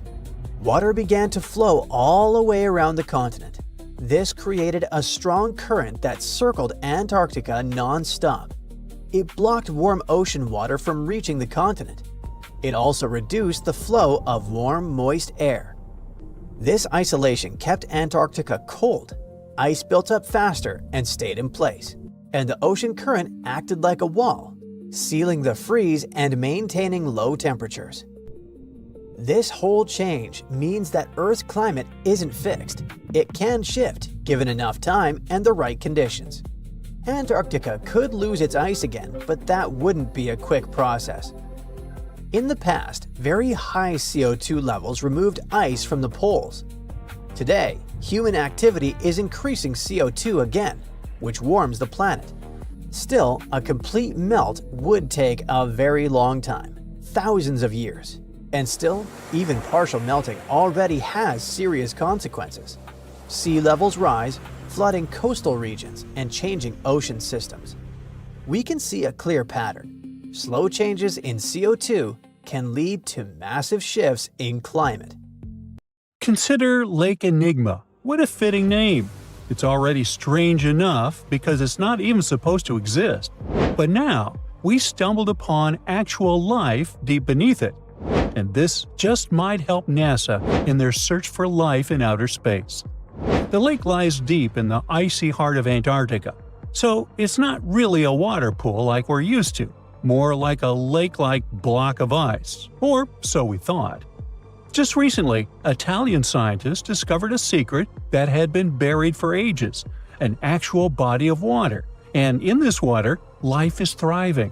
Various microorganisms, and even some weird little hunters, which is super weird, since Enigma sits in a remote and harsh corner of our planet, the northern Victoria Land in Antarctica. The entire South Pole is cold, but in this place, temperatures can plummet to a horrifying minus 41 degrees Fahrenheit, though on average it's around 7. Chilly. Like we said, this lake shouldn't even be there at all. Antarctica is technically the largest desert on Earth, even though it's covered in snow, because it's super dry. There are zero rains, truly little snowfall, and the sun barely evaporates anything. And even if there is some water, the insane winds make sure to dry everything out super quickly. Putting on our thinking caps, this lake should lose an unimaginable 7 million cubic feet of water every year. Yet, the water remains. Why? No one knows. Scientists say there could be something deep underground that refills it constantly. They just have no idea what that might be. Maybe deep underground rivers, melting ice, or something else entirely. But hence the name, the Enigma Lake. The block of ice we mentioned is permanent and super thick, at least 36 feet of it, and that's higher than a 3-story building. So researchers decided to check out if there's anything beneath it. They used a so-called ground-penetrating radar, a super smart echo detector for the ground. This radar sends invisible radio waves into the Earth. When they hit something underground, like rocks, water, or anything else, they bounce back to the device. By measuring how long it takes for the signal to return and how strong they are, we can determine the distance and what exactly the radar hit. That's how animals like bats, whales, and dolphins can see underwater. And we humans stole this cool nature idea to research buried structures and hidden caves. Scientists used this device all over the Enigma surface. This way, they were able to create an entire map of this under-ice world beneath. The water itself wasn't surprising. It's the unique ecosystem in it that shocked them. Unfortunately, no secret monsters or extraterrestrial secrets this time. But there are microorganisms there that may not exist anywhere else on Earth. Somehow, these creatures have managed to survive in complete isolation and extreme cold. It's not that we don't know these microorganisms, we've met them before, just not exactly like this. There are a couple groups hanging out down there. The first one is Bacteroidota. They love breaking down complex molecules, especially in your stomach, and help digest tough plant fibers. They mostly hang out inside us, but in the outside world, we might occasionally find them in soils and oceans. Then Actinobacteriota, genius chemists among bacteria. They decompose organic materials and help the soil get healthier. They're also famous for producing antibiotics, so we owe a lot of our medicine to them. The third one is Pseudomonadota. These guys weren't a surprise. They're crazy adaptable. They can thrive pretty much anywhere, from soil to water to the human body. Some of them are good, helping plants grow and in nutrient cycles, but others can be opportunistic pathogens. Ooh, bad guys. But what is actually a surprise is that Lake Enigma has tons of passibacteria. They're ultra small even for microorganisms and can barely do anything themselves. So they prefer to live in symbiosis or be little parasites, relying on their hosts for nutrients and other necessities. All these little chompers might be ancient. They could be remnants of a time before the lake froze over completely, which is hundreds of thousands of years ago. It's simply weird to encounter these bacteria in the Enigma Lake, especially the little parasites. Paticibacteria usually love low-oxygen environments, but this lake is very oxygen-rich, not even mentioning an almost 40 feet of ice above. So all this means that even though we know who these guys are, this specific species might be new to us. They could have evolved with some unique adaptations and abilities using the lake's unusual chemistry. They probably rely on a super simple and delicate food web. Some of the microorganisms produce energy from light, well, whatever light gets down there, or the lake's chemicals. The symbiosis guys most likely survive by living on or inside their neighbors. Yep, these microscopic creatures hunt each other. Nope, things can't be peaceful even in a place like that. If we find out what their secret to survival is, we might learn more about chemistry, medicine, and even extraterrestrial life. Because if life can endure such extreme conditions, then it can probably appear pretty much anywhere, including our closest neighbors, Europa or Enceladus, the moons of Jupiter and Saturn. They definitely hide oceans beneath their frozen surfaces, and now there's a very high chance there might be some life there. Antarctica must be the closest thing we have to extraterrestrial exploration before we actually land on other planets. It's full of hidden mysteries and surprising creatures. Even outside of Lake Enigma, the South Pole harbors life. Just take the McMurdo Dry Valleys, which are often referred to as Earthly Mars.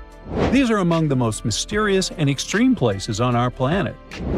They're stretching across Victoria Land in Antarctica, and this is one of the driest places on Earth. Makes sense if you remember the name. Surprisingly, unlike other parts of the South Pole, this land is almost entirely devoid of snow and ice, just lots of super cold ground. There might even be some sand dunes nestled here and there between the rugged mountains. The ground is mostly covered in loose gravel, scattered with ancient rocks made of granite, and something interesting called gneiss, just spelled differently. It's the type of rock that's been through a lot, literally. It's usually born when granite and sedimentary rocks have to endure insane pressure or horrifying heat for a while, a process called metamorphism. These conditions are so intense that they literally rearrange the minerals into layers. That's why gneiss has such beautiful foliated looks. It's the planet's version of baking a layered cake. It's amazing because this place is almost exactly the way it was millions of years ago. These valleys are frozen in time, and they give us a little glimpse into Earth's distant past. And that includes life. Once again, local winds are absolutely terrifying gusts of cold air racing downhill, and they evaporate snow faster than it can even melt. So, logically, you shouldn't find much water here, not even mentioning life. But somehow, you can still stumble across frozen lakes and saline ponds in the dry valleys. and local life stretches all reason and our understanding of biology. It exists inside the rocks themselves. Microorganisms are hidden in slightly moist cracks and crevices. Deep inside, there's endolithic bacteria. These guys are super chill. Instead of moving around like other microorganisms, they always stay put inside their little rocky homes. How do they survive? Through photosynthesis. Just like plants, they take teeny tiny parts of light that gets in crevices and acts like little solar panels, getting energy from the sun. Meanwhile, in another place, beneath the Taylor Glacier, there's bacteria that literally doesn't eat anything. Not comfort, not sunlight, not even oxygen. These guys rely on a diet of dusty rocks and sulfur to fuel their weird metabolisms. By breaking down sulfur and iron, they get energy to sustain themselves. This way, they easily survive in deep seas at sub-freezing temperatures, completely cut off from sunlight, oxygen, and the world itself. This place is fascinating for both its life and the lack of it. In some parts of the valleys, like University Valley, yes, that's what it's called, the permafrost is so harsh that no microbes were found at all. This might be one of the only places on Earth where life appears to be completely absent, a quite scary idea. Anyway, now scientists are thinking about learning more about Lake Enigma and drilling this Mars-like environment, exactly for that reason, to see how we could get samples from Mars in the future. Hey, look at this rock.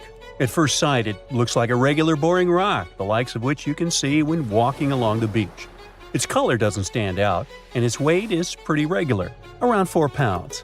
But everything changes when you learn that this rock was born on Mars, traveled all the way to Earth, and ended up in Antarctica. Ah, now the story sounds much more fascinating. So let's find out the details.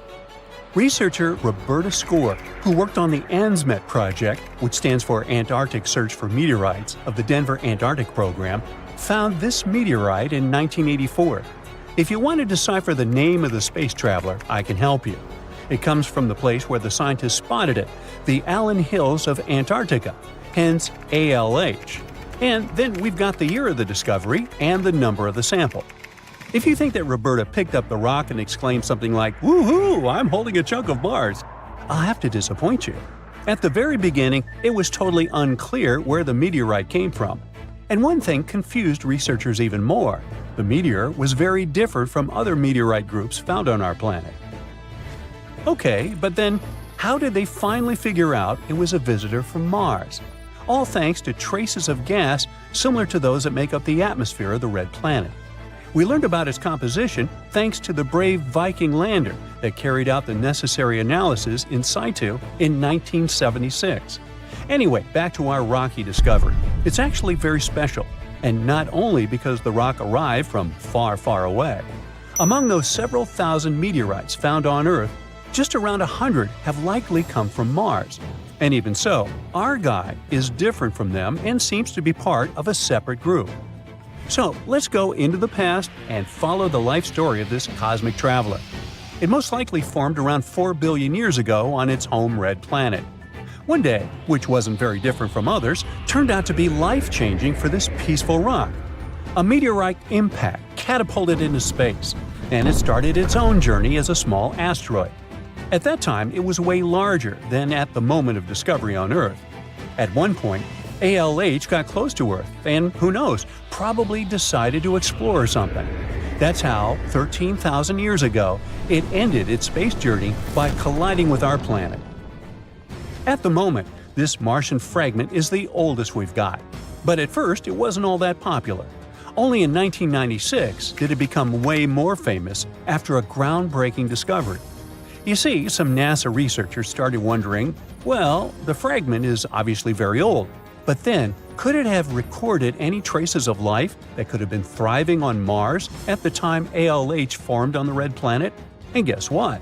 Those scientists turned out to be right. They detected traces of very fine magnetite particles. Those were completely similar in structure and chemical composition to the particles we have on Earth. They're called magnetofossils, and magnetotactic bacteria produce them.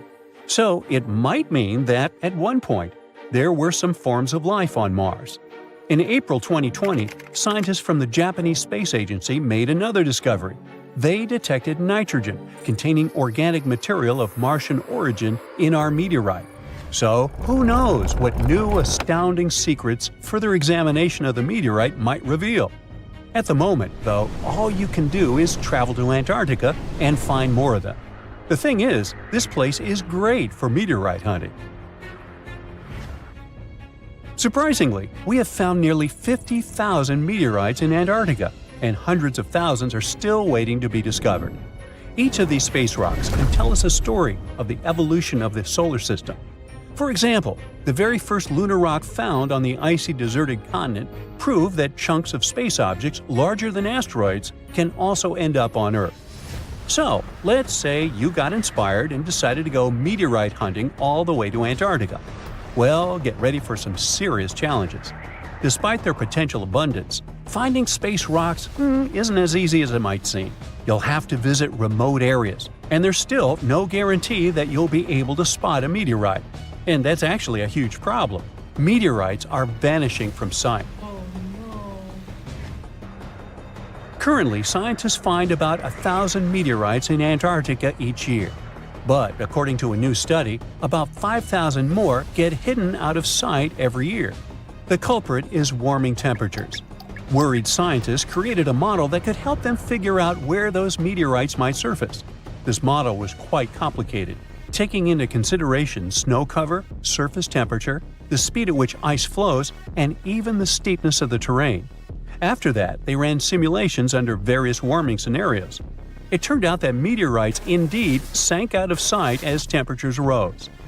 To say that the researchers were upset is obvious. They didn't expect that climate change would affect their work so much. Even though those areas are below freezing, people still managed to ruin a crucial archive of the solar system. But let's get back to your meteorite hunt.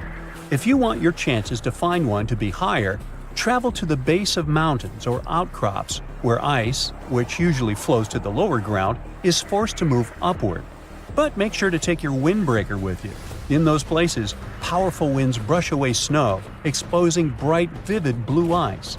Instead of melting, this ancient ice can change directly into water vapor, and it helps expose meteorites that would otherwise remain hidden. You need to hurry though. Meteorites at the surface disappear quickly. Even when temperatures are well below freezing, the rocks can still absorb some of the sun's heat and melt the ice. It's like they're creating underground, or shall I say under ice, tunnels for themselves, sinking and hiding from sight. Sometime later, refreezing closes the entrance to those tunnels, effectively trapping meteorites inside, tucked out of sight.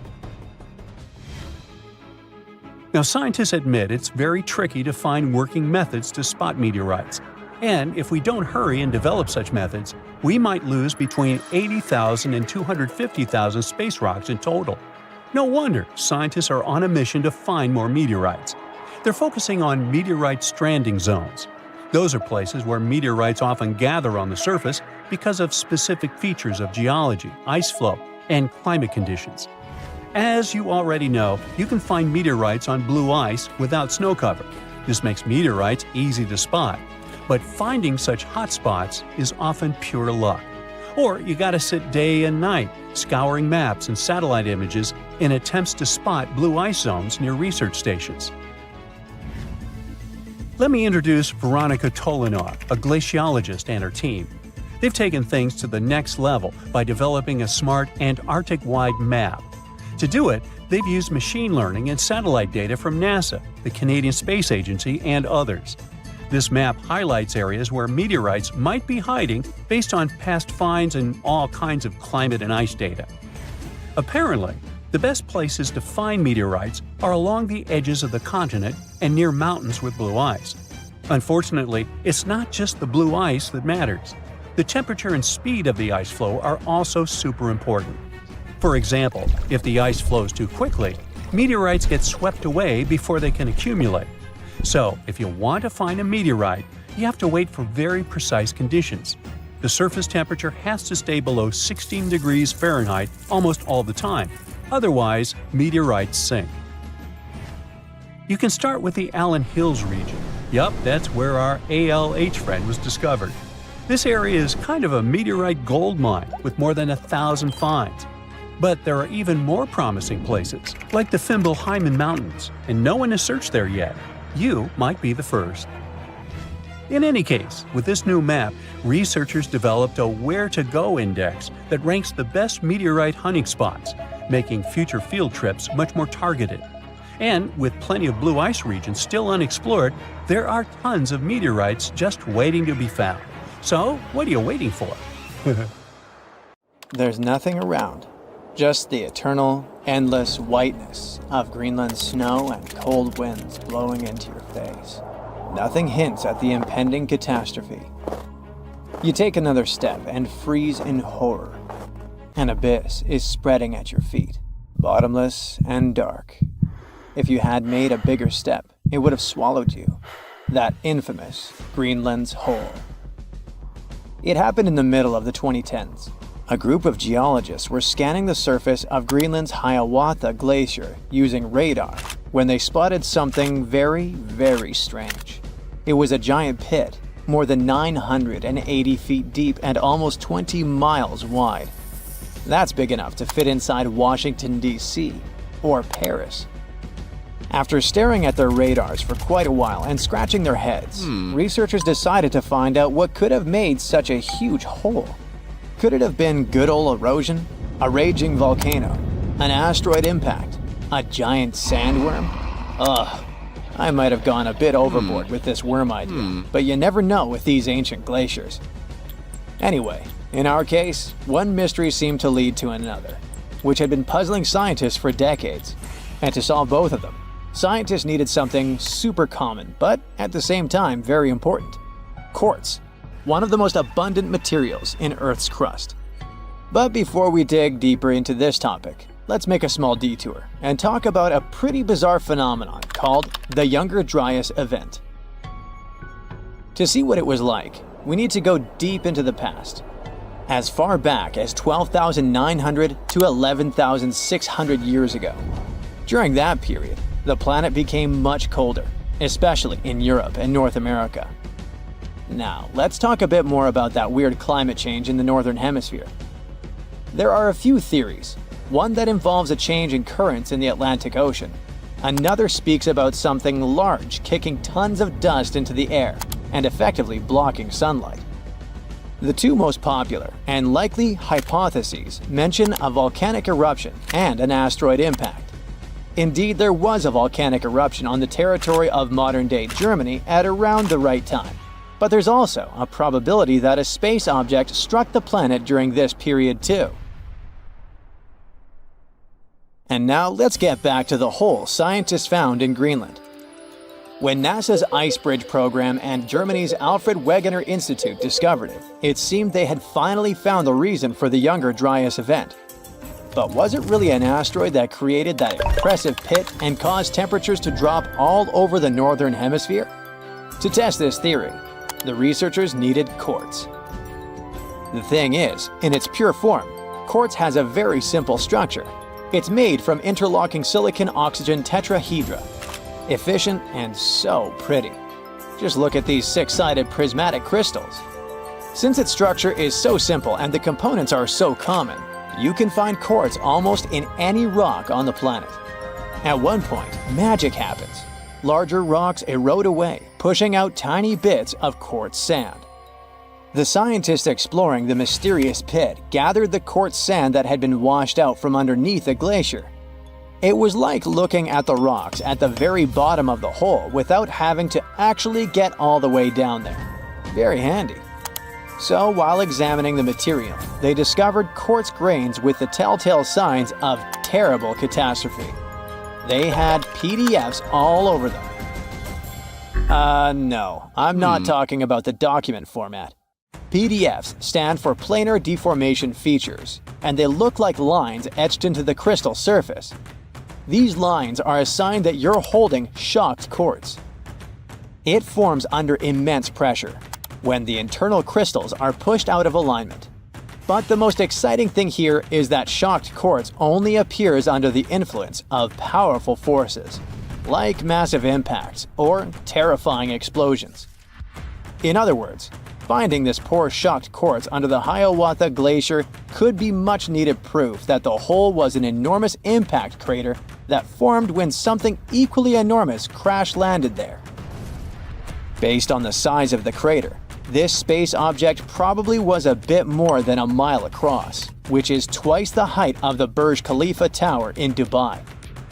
A meteorite that big would have looked 3 times as bright as the sun when traveling across the sky, and it would have hit Earth with an immense force.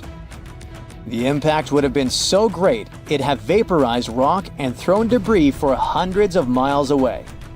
The sky would have filled with dust. It would have dimmed the sun and led to a temperature drop all over the planet. And guess what?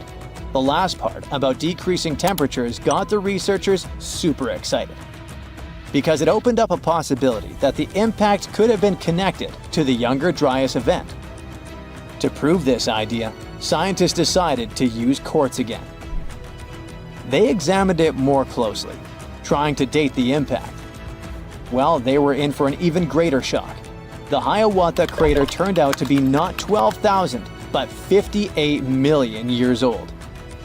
On the other hand, the researchers were disappointed that they hadn't been able to confirm their theory. The crater couldn't explain the Younger Dryas cold snap, but on the other hand, it was still an amazing discovery. Now, get ready for one final twist to this story, and it revolves around quartz again. Other scientists have recently discovered more deposits of shocked quartz all over what is now the eastern USA. It was hiding in sediment layers dating to just before the Younger Dryas. Interestingly, there aren't any craters around those sites whatsoever. But quartz can't lie. It provides evidence of a powerful explosion. It makes scientists think that their impact hypothesis might still be true, but instead of a collision, it could be an airburst. A massive comet could have broken up while entering Earth's atmosphere around 12,000 years ago, and the fragments could have exploded before reaching the ground. It would have caused catastrophic mass burning throughout the North American continent and messed with the climate so much that the Younger Dryas would have been triggered. Well, I guess we need to wait a bit longer for scientists to find some further proof of this hypothesis. But it doesn't mean we don't have any more curious phenomena to explore in Greenland. Take these fascinating holes. They sure are kinda smaller than the monster we were talking about. They're called moulins, and they carry surface meltwater all the way down to the base of the Greenland ice sheet. And they have prepared some surprises for us too. Apparently, they're way larger than we previously thought. That's what a recent study based on observation and first-hand exploration claims. Even more interesting, this high volume might influence the stability of the ginormous ice sheet in question, as well as the speed at which it's sliding towards the sea. Researchers think that increased water depth and pressure inside moulins might lubricate the base of the ice sheet, making it move faster. You know, the way an ice cube slides more easily on a thin film of melted water. Until recently, we knew too little about the real size of moulins and how much water they can hold. But now, we know that moulins can be giant. The team made 2 trips to the Greenland ice sheet in 2018 and 2019. And during each of them, they used ropes and climbing equipment to drop around 330 feet into 2 separate moulins, almost touching the water's surface. Those who did it described the experience as intimidating. Picture this. Your back is over the edge. All you see is bluish ice going down and blurring into blackness. And the only thing you hear is occasional sounds of crashing ice. It must be extremely unnerving.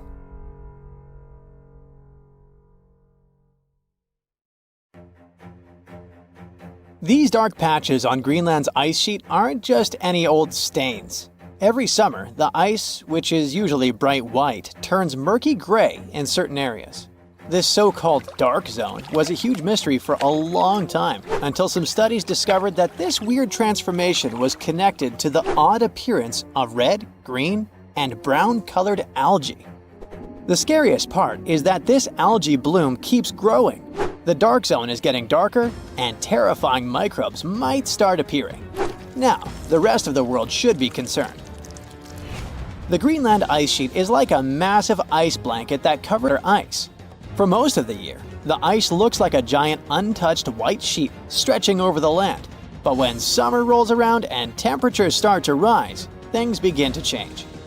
The ice melts, revealing rocky areas along the coast. And as you move further inland, that once smooth white ice becomes darker. This is the dark zone, and it covers an area of around 248 miles in length and 62 miles at its widest point. This weird phenomenon happens basically for two reasons. The first one is black carbon. Just like dust that builds up on your bookshelf, the ice in Greenland has the same issue. The wind carries a mix of dust and soot to this icy area. But unlike your bookshelf, you can't just wipe it off with a cloth. In Greenland's case, this dirty mix settles on the ice and sticks around for thousands of years. So, the dark zone is basically covered in a fine layer of dust that's built up over time. Back in 2014, researchers analyzed this dirty mix and found that the darker ice areas were filled with black carbon. This black carbon didn't just appear out of thin air.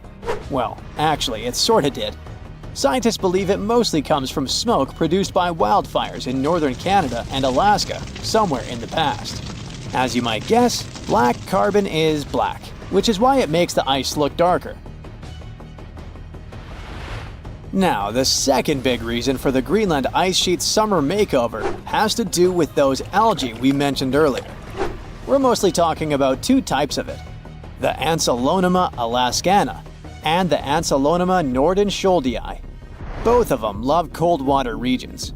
During winter, they stay in a dormant state deep within the ice. But when spring comes, they start to slowly migrate to the surface. By the time summer hits, they're ready to bloom and soak up nearly 24 hours of sunlight each day for photosynthesis and growth. Normally, these algae are green, but when exposed to sunlight, they turn brown as a natural way to protect themselves from harmful ultraviolet rays. And this color change is also what makes the ice in Greenland look darker. So far, this has been normal behavior. What's really alarming is that these algae blooms are getting bigger and bigger every year. This happens because they thrive on phosphorus, a nutrient that's plentiful out there and comes from a mineral called hydroxylapatite. This mineral is found in a type of rock that breaks down into tiny dust particles, which are then blown across the ice by the wind. As the climate gets warmer, the rocks dry out more, and stronger winds carry more dust. More dust means more phosphorus, leading to more algae growth. See? It is a cycle, and it keeps getting worse every year. Studying this is crucial to understanding why the dark zone keeps getting bigger. From the year 2000 to 2012, its size increased by 12%. But you might be wondering, why should we care? After all, it's just ice getting darker, right? Well, not exactly. Think about how you can't stand wearing black clothes on a hot, sunny day. They soak up the heat and make you feel even hotter. That's because darker surfaces absorb more sunlight. The same thing happens to ice. Together, dust, black carbon, and algae blooms are responsible for about 70% of the variability in albedo on the Greenland ice sheet. Albedo is just a fancy word for how reflective a surface is. If you take two surfaces, one white and shiny and the other dark and rough, the white one will reflect a lot of light and heat, giving it a high albedo. The dark one, on the other hand, will absorb more light and heat, so it has a low albedo. During the summer, the Greenland ice sheet experiences a reduction in albedo. This means the ice absorbs more sunlight, and when ice absorbs more sunlight, it melts faster than it should. This is why understanding what's happening in the dark zone is so important. It helps predict how quickly the Greenland ice sheet is melting and how it can affect the rest of the world.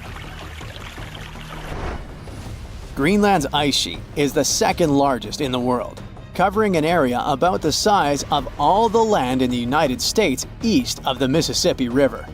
and its huge mass of ice averages a thickness of 1.4 miles. Unfortunately, the ice loss has skyrocketed. Back in the 1990s, Greenland was losing about 25 billion tons of ice per year. Now, it's losing around 234 billion tons per year. That's nearly 10 times more ice melting away each year. According to NASA, if all of Greenland's ice sheet were to melt, it would increase global sea levels by about 24 feet. That could be catastrophic for coastal countries and cities around the world. The Netherlands could be submerged, the Bahamas could be almost completely wiped out, and many of the Philippines Islands would be at risk of disappearing. All of this may seem like a distant reality, and it is true that most scientists believe it would take several hundred or even thousands of years for the ice sheet to melt completely. But it is important to know that Greenland didn't always have this thick layer of ice. Very recently, researchers took a close look at some sediment from the bottom of a 2-mile deep ice core extracted from the center of Greenland. They found that the soil had traces of willow wood, insect parts, fungi, and even poppy seeds. So these fossils are the first direct evidence that Greenland's ice sheet melted away in the recent geological past, around 400,000 years ago. At that time, Greenland was home to a green tundra landscape with insects and plants. This discovery is both fascinating and scary because it shows that the ice sheet collapsed before and might be more fragile than scientists originally thought. There is another concern too. A recent research collected meltwater from different spots on the Greenland ice sheet and found that the water samples were packed with hundreds and thousands of microbes. The concern is that they could be released into the ocean in the future. And some studies already suggest that areas near where a lot of glacial meltwater flows have a higher risk of viruses jumping to new hosts, like from animals to humans. Even though experts believe the chance of a doomsday virus coming from the glaciers is very small, it's still not zero. The truth is, we don't know much about the thousands of microbial species living on the surface of the ice, and there is simply not enough data to fully understand how dangerous these organisms might be. All of this might sound concerning, but we shouldn't panic just yet. There's still a lot we don't understand about what is darkening the Greenland ice sheet. We still need more detailed measurements of the relative abundance of dust, algae, and black carbon, as well as a better understanding of how these potentially dangerous microbes could affect our lives. The more we learn, the better we can predict what's going to happen and how we can prepare for it. Do you know how many continents there are on Earth? That's an easy one, 7. But wait a second, aren't Europe and Asia one large continent, Eurasia? It looks so when you look at the world map. Well, scientists think differently. They don't just look at bodies of land sticking out of the sea. Geoscientists study the types of rock that continents are made from. When you see the world from their perspective, the number of continents actually increases. Yes, they are not a myth. Lost continents exist, or at least they used to. They are hiding under other land masses. Peekaboo! Researchers have recently discovered one continent just like that. It's called Greater Adria. Sound familiar? Yes, it has something to do with the Adriatic Sea. This lost continent is completely buried under Europe. It collided with Europe and started to sink under it a long time ago. Today, it lies beneath Italy, Greece, and the Baltics.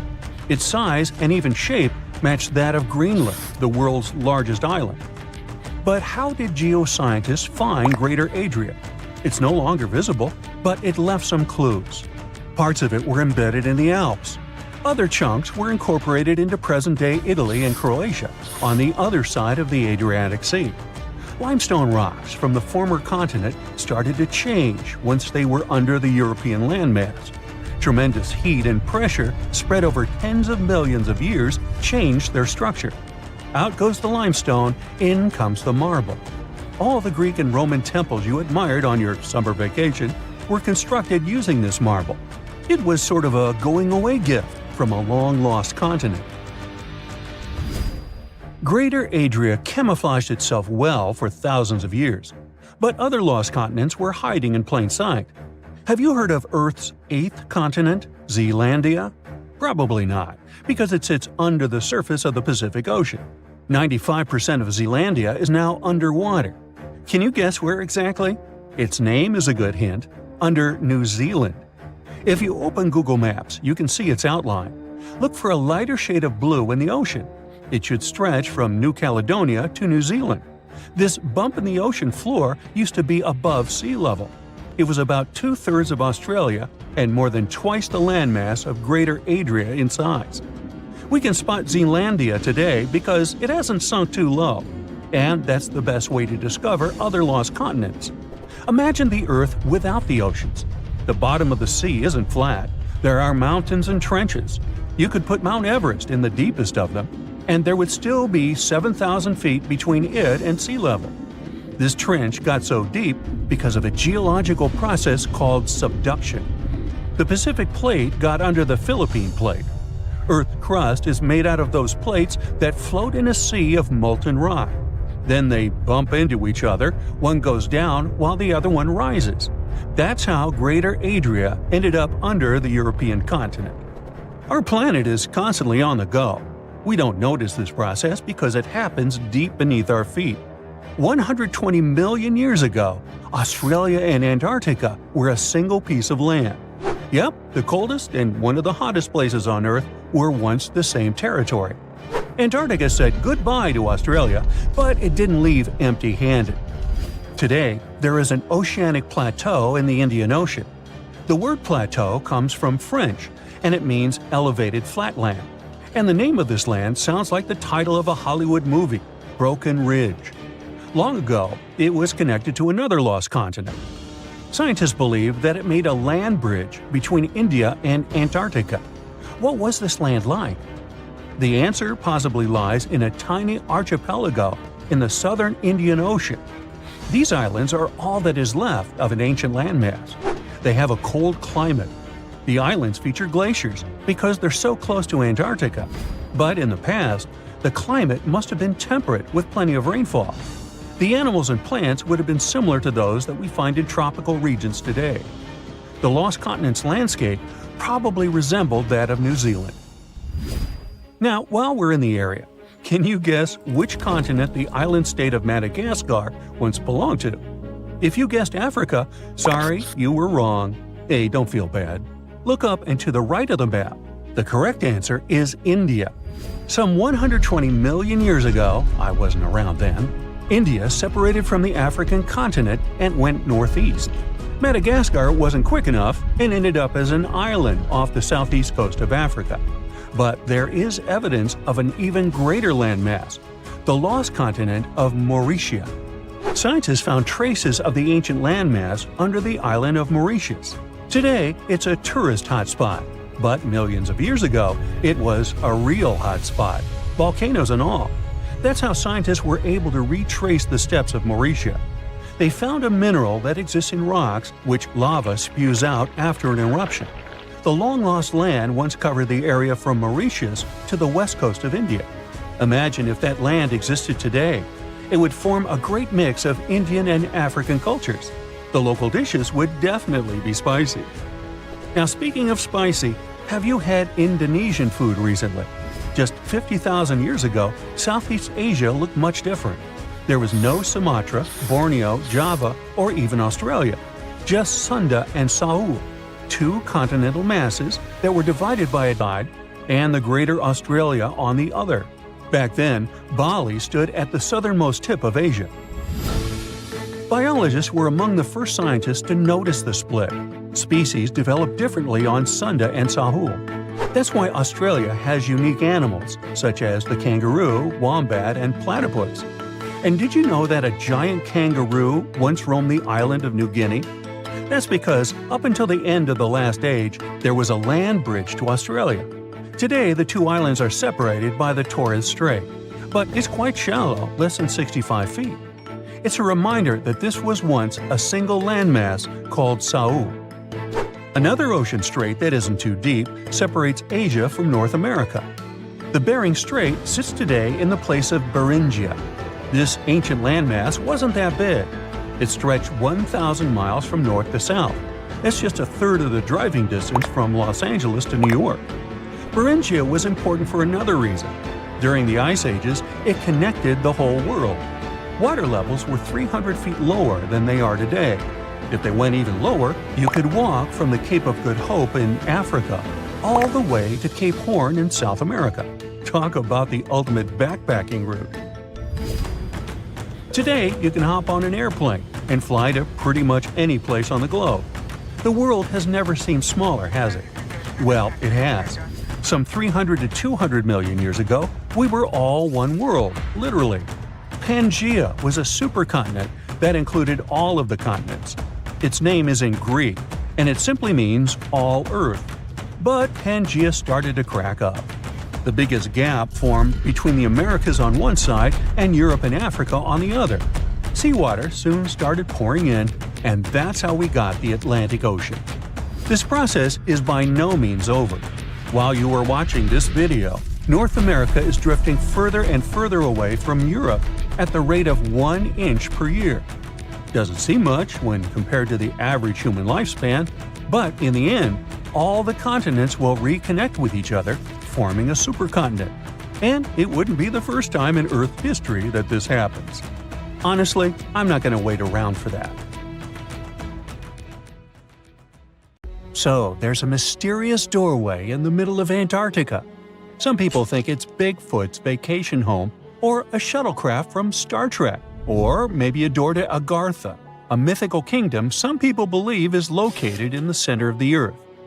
Well, the scientists debunked all these poetic theories and explained that what looks like a mysterious doorway is located in an area of fast sea ice. It's offshore of the coast and is full of little islands with shallow water around them. When ice flows around hard rocks hidden underneath, it can create patterns that look odd but are totally normal. In this spot, the ice is thin, so the rocks underneath have a big effect on how the ice moves. The cold winds in Antarctica also shape the ice and snow and make it look like they're lines and shapes. So, the mysterious doorway is just a rocky ridge poking out because the ice has melted a little. The top of the doorway is the tip of the rock, and the sides are snowy trails left by strong winds blowing in the same direction. It's essentially an iceberg that got stranded and is melting in one place. One YouTuber found another out-of-place mysterious object more than 150 miles off the shore of Antarctica, a 400-foot-long ice ship. The internet went wild with theories like that the ship must have ended up there right from the Bermuda Triangle. But there was no scientific proof that it was a ship and not just a large chunk of ice. And once some other internet users revisited the place, they noticed the ice melted in the summer and the hypothetical ship was gone. Another mysterious Google Maps find in Antarctica was a pyramid. And before you make up an exciting theory about how the ancient Egyptians built a secret base here, I have to tell you it turned out to be just a mountain. It's part of the tallest mountain range in Antarctica that stretches for almost 250 miles. It's not the first pyramid on this continent, as explorers from the British Antarctic Expedition found another unusually shaped mountain and nicknamed it the Pyramid. But this one didn't even have a pyramid shape. Here's one Antarctic find that definitely won't disappoint you: a giant ice shelf that reminded scientists of the Grand Canyon. A special submarine robot named RAN covered over 600 miles under the thick ice and brought back some amazing footage of icy mountains, valleys, flat plateaus, and swirly patterns made entirely of ice. One of the strangest things RAN found was giant bowl-shaped holes, or scoops, in the ice. Sadly, scientists lost track of the robot. They think that curious Wendell seals may have accidentally bumped into RAN and caused it to get stuck. To save energy, RAN probably shut itself down, and the scientists couldn't find it again. But the team is hoping to build a new robot and continue exploring this icy canyon to see how the patterns under the ice might change over the years. Another huge Antarctic canyon was found thanks to bad weather.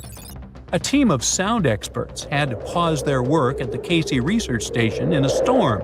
Instead of waiting around, they decided to use the unexpected free time to map the seafloor near Adams Glacier.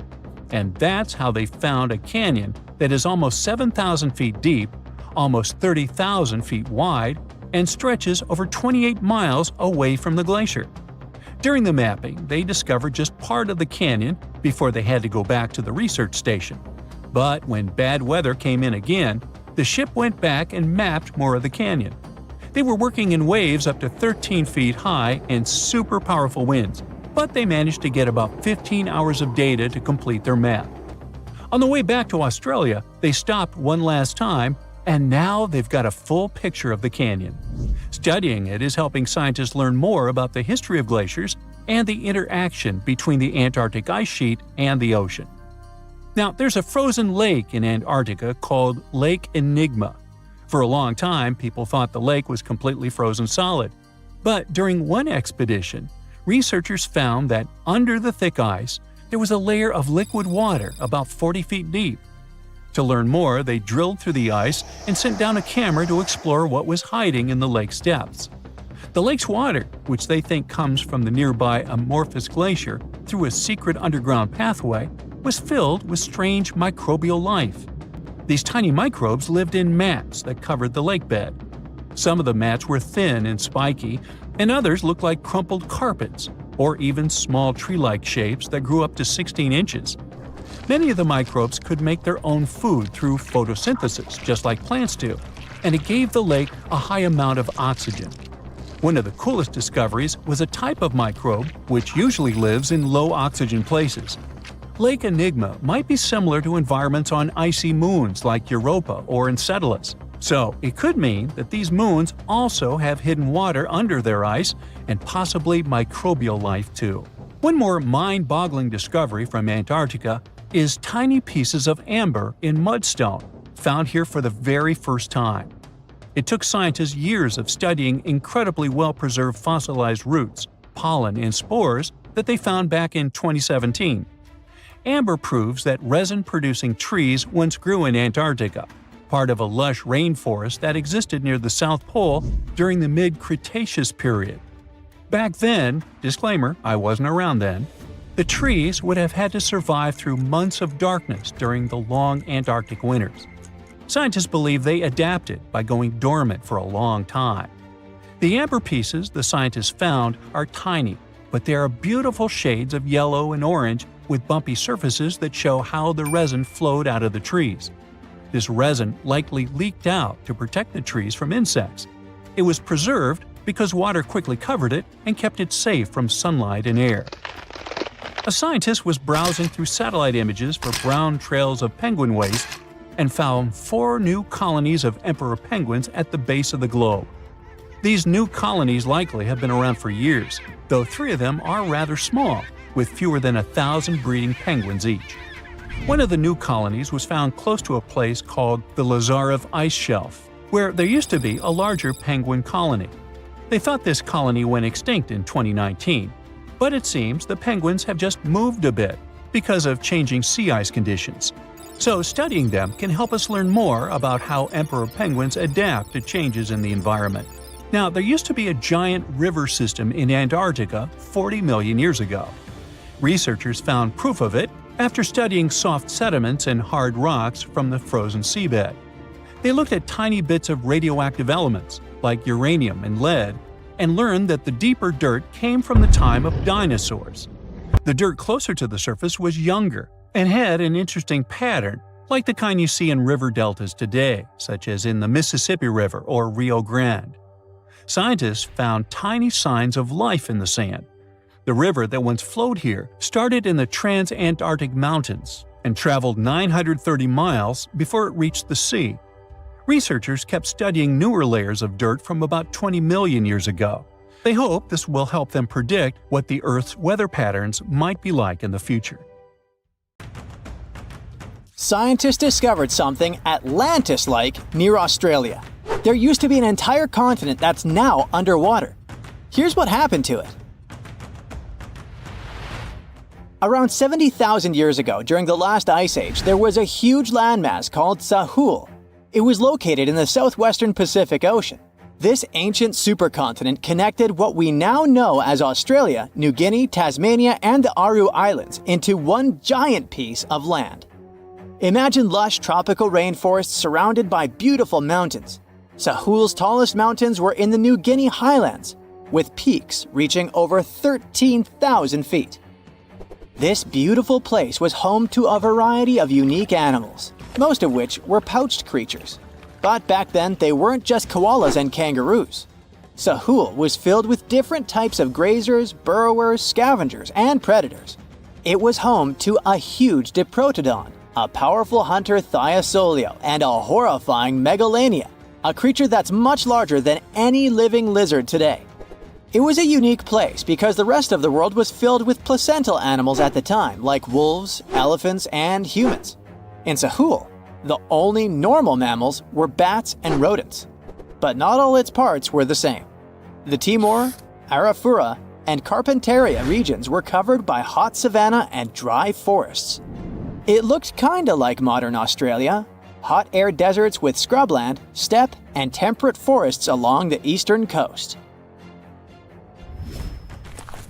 Back then, people were migrating all across the world. They made an incredible journey from Southeast Asia to Sahul and first arrived here from 60 to 45,000 years ago.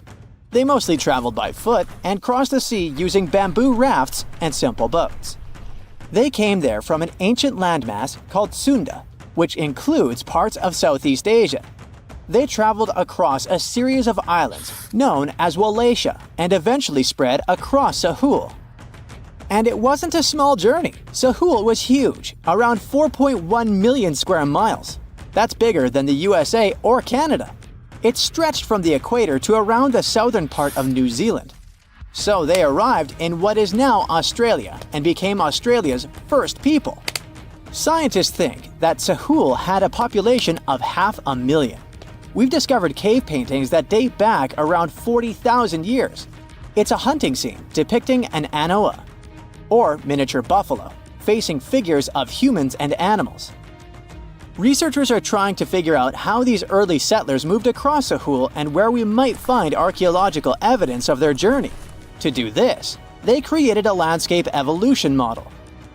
The simulation showed how Sahul changed between 75,000 and 35,000 years ago. It showed potential migration routes and archaeological sites.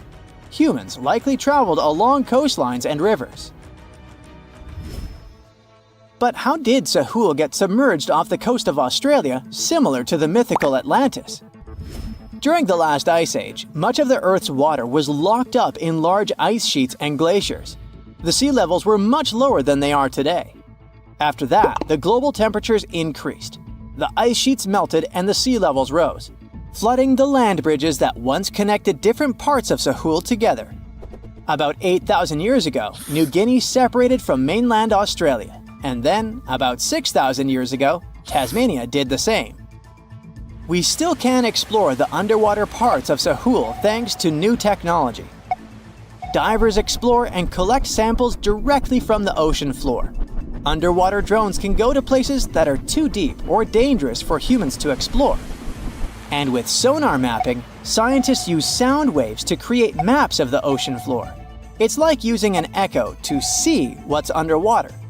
The sound waves bounce off the seabed and come back, helping us create a picture of what it looks like. Deep underwater, archaeologists have found stone tools and other artifacts. They also discovered fossils of animals like Diprotodon and Thylasolio. By studying the underwater terrain of Sahul, they learned about the ancient rivers, lakes, and coastlines that existed during the Ice Age. But Sahul isn't the only underwater continent. Sahul isn't the only hidden gem of Southeast Asia. Take Sundaland, a place made up of Sumatra, Java, Borneo, and some other islands. This place was crazy huge during the Ice Age, but now almost fully underwater. Almost, but not entirely. The parts above the ocean are teeming with life. If you like birds, check this place out. It has almost a fifth of the world's bird species. You can spot colorful birds like the Java hawk eagle and the Bali starling among the lush forests. It's also a home to a fourth of Earth's fish species. Sundaland's waters are a haven for marine life, even the most exotic animals like the Asian arowanas. It's also a treasure trove of flowers. That's where you can find Rafflesia and Titan arum, the world's largest flowers. This makes it very similar to Zealandia. Zealandia is a long, narrow piece of land about half the size of Australia. It broke from Antarctica about 100 million years ago. Just like Sundaland, it isn't fully underwater. 7% of it stayed above sea level. This sticking out little piece is what we now call New Zealand, along with Stewart Island and some smaller islands. These pieces of Zealandia are lush and warm. They're packed with volcanoes, mountain ranges, beautiful natural geysers, and hot springs. Local people, Maori, use these hot springs for cooking. People place corn, eggs, and vegetables in baskets and lower them directly in the hot springs. Sometimes they cook food in a pit oven using heated rocks. Another hidden world is known as Argoland. This mysterious landmass was once part of Australia, back when dinosaurs chilled around. It drove scientists crazy for decades. They knew it existed because it left a huge stretch on the ancient seafloor, the Argo Abyssal Plain. About 155 million years ago, it broke off from Australia, saying bye-bye. The continent drifted somewhere north, and when it reached Southeast Asia, it just vanished. Scientists had no idea where it went, but recently they finally found its remains. Turns out, poor Argoland's lower parts started drowning into the Sunda Trench, a horrifyingly deep oceanic pit. The Earth's crust sunk into the mantle. Meanwhile, the upper parts of Argoland were pushed upward, grabbing the younger rocks on land. Because of this, Argoland broke apart into a bunch of smaller pieces. These pieces formed parts of Borneo, Java, Sulawesi, and other regions. The remains are buried under Indonesia and Myanmar. Imagine a colossal landmass the size of Greenland, Greater Adria. Its journey began about 240 million years ago when it broke away from the supercontinent Gondwana. It started moving north, and after 100 million years of enjoying the warm seas, it suddenly crashed into Europe and shattered into pieces. Most of these pieces went deep into the Earth's mantle, but some were scraped off and became part of mountain ranges like the Alps. Today, the remnants of Greater Adria are scattered across more than 30 countries, from Spain to Iran. That's why they're hard to look for. Seychelles was also once part of Gondwana. Yep, these idyllic islands are sitting atop of the ancient continent. We know a lot about it because of its fascinating granite outcrops. 100 years ago, Alfred Wegener discovered continental drift, but no one believed him. These granite outcrops helped him prove that he's not crazy and that tectonic plates really are moving. The Seychelles broke off from India and Madagascar and eventually became a sad loner in the Indian Ocean. This probably happened because of some insanely active volcanoes in the Deccan Traps. But now the islands are home to unique species both on land and in the coral reefs nearby. Mauritia broke off from India after the dinosaur wiping. Along its journey, it stretched into a long ribbon-like shape and also broke into pieces. Now it's all scattered beneath the Indian Ocean. Scientists stumbled upon this lost land by studying tiny ancient crystals called zircons. These zircons are like time capsules. They date back an astonishing 660 million to 2 billion years. That's even older than Mauritius itself. These ancient crystals hinted that there's another Atlantis somewhere nearby. Turns out there are hidden continents all around the world, and maybe we'll discover more of them in the future. Ooh, you're diving into the dark and icy waters of Antarctica. The eerie blue darkness is enveloping you, reminiscent of the vast expanse of open space. In these depths, where you least expect to encounter any living creature, you suddenly hear a loud, strange sound.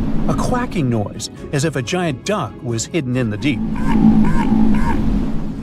In 1960, researchers first recorded this sound and named it bioduck. Clever.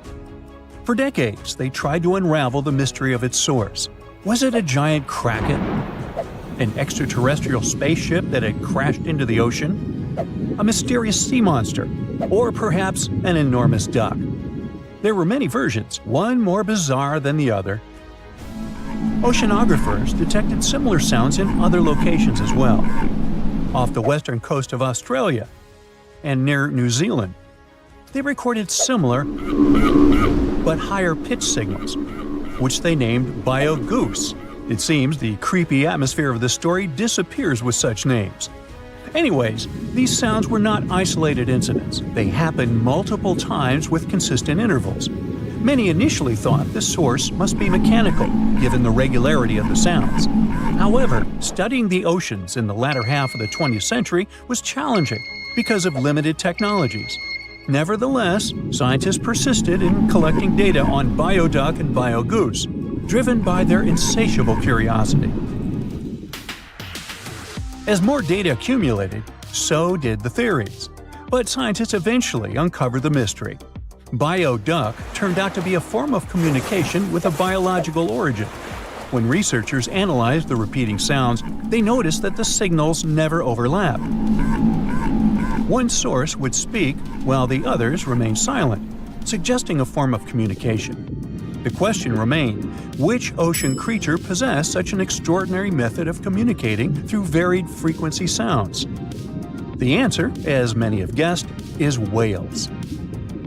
Scientists compared the bioduck sound from Antarctica with the calls of minke whales and found striking similarities. The biogoose sounds from the waters off Australia and New Zealand likely belong to other species or very young minke whales. This discovery, however, only deepened the mystery. What purpose did these sounds serve? Were the whales discussing their dinner plans, laughing at the humans recording their voices, or perhaps sharing deep insights about the universe? The possibilities were endless, but the most astonishing revelation was that humans might one day learn to communicate with these magnificent creatures. Communicating with whales is no longer a far-fetched idea. Scientists from the University of California have already established contact with a humpback whale named Twain. In a groundbreaking experiment, researchers conducted a 20-minute conversation with the marine mammal. Here's how they did it. The specialists went on a marine expedition to the coast of Alaska, where they recorded the sounds of a group of humpback whales.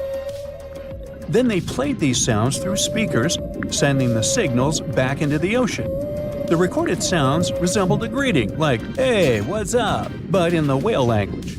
These greetings are used by whales to call each other or indicate their location.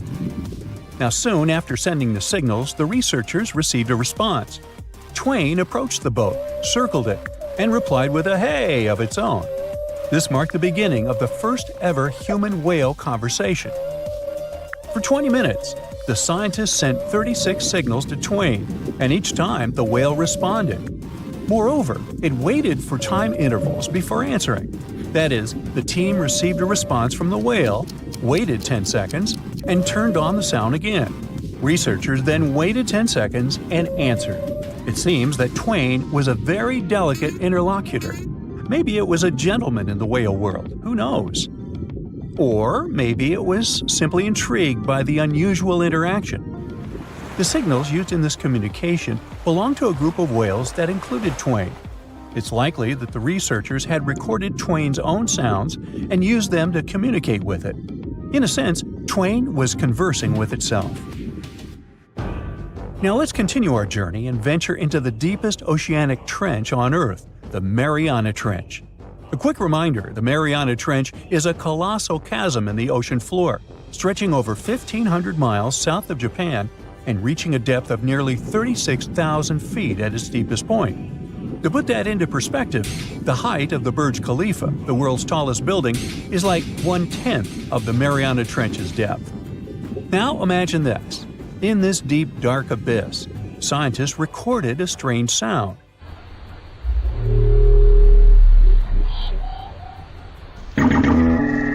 Unlike bioduck, this sound resembled something from a science fiction movie, a low rumble,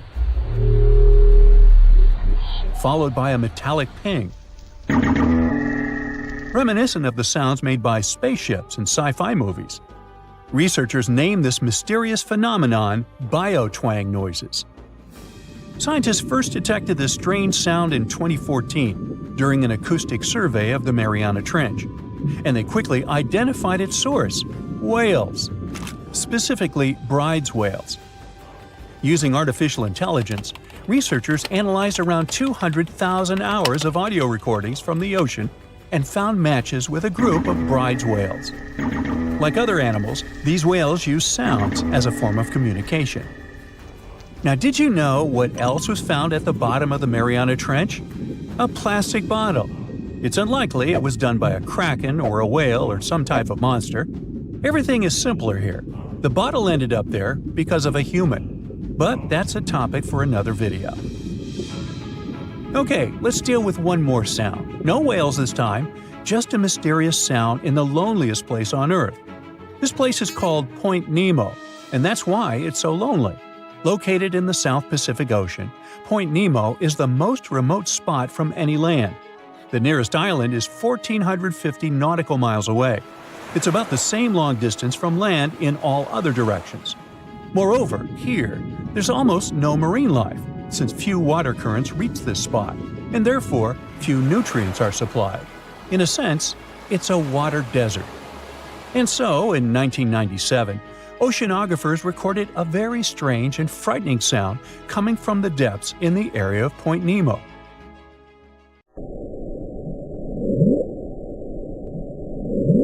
It was something gigantic and scary. People called it the bloop. As soon as journalists found out about this phenomenon, people around the world began to invent the most fantastic versions. The most popular of them was that the sound source was a giant sea monster, kraken, or some other creature. The hype around the bloop didn't last very long. Scientists managed to find out the nature of the mysterious noise. It turned out it belonged to an iceberg. When they crack and collapse, they create powerful ultra-low frequency sounds that can be heard from a very long distance. To confirm this version, scientists recorded the sounds of other icebergs and heard something similar to the bloop. Oh, by the way, Point Nemo is so lonely that space agencies drop out-of-service satellites here. Space objects just fall in the water. There's a 99% chance that no animal or human will be harmed by falling debris in this lonely place. That's why many people call it the satellite cemetery. But what if, someday, a spaceship from another planet falls here? What if it has already fallen in Point Nemo and sometimes emits an emergency signal that breaks through the ocean? Ooh. All the mysteries you have heard have already been solved. How about we end this video with a mystery that still baffles scientists? Meet upsweep.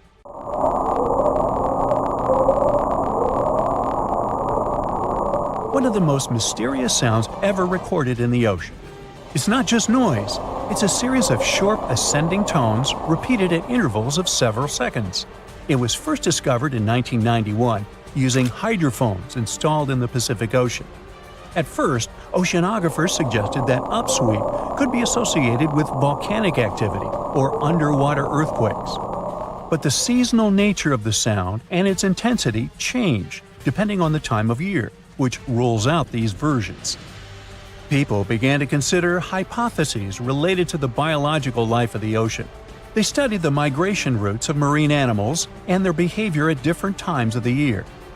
However, despite all efforts, the sound source has not been identified. Some studies suggest that upsweep may be associated with certain species of fish or other marine animals that make sounds for communication or navigation, but no one has been able to prove it. Scientists claim that Icelandia was a region between Greenland and Scandinavia that was more than 230,000 square miles, but is now underwater. The Earth was once a large pizza pie, with all the continents connected to each other millions of years ago, otherwise known as Pangaea. The North Atlantic region we know today was dry land from about 335 million to 175 million years ago. For many years, scientists and geologists assumed that the North Atlantic Ocean was birthed as Pangaea began to split apart roughly 200 million years ago. With volcanoes in the region where Iceland is, the country came to be just 60 million years ago as it broke off and sailed away from all the other lands. And since the Earth was like a large pizza pie, it divided like one.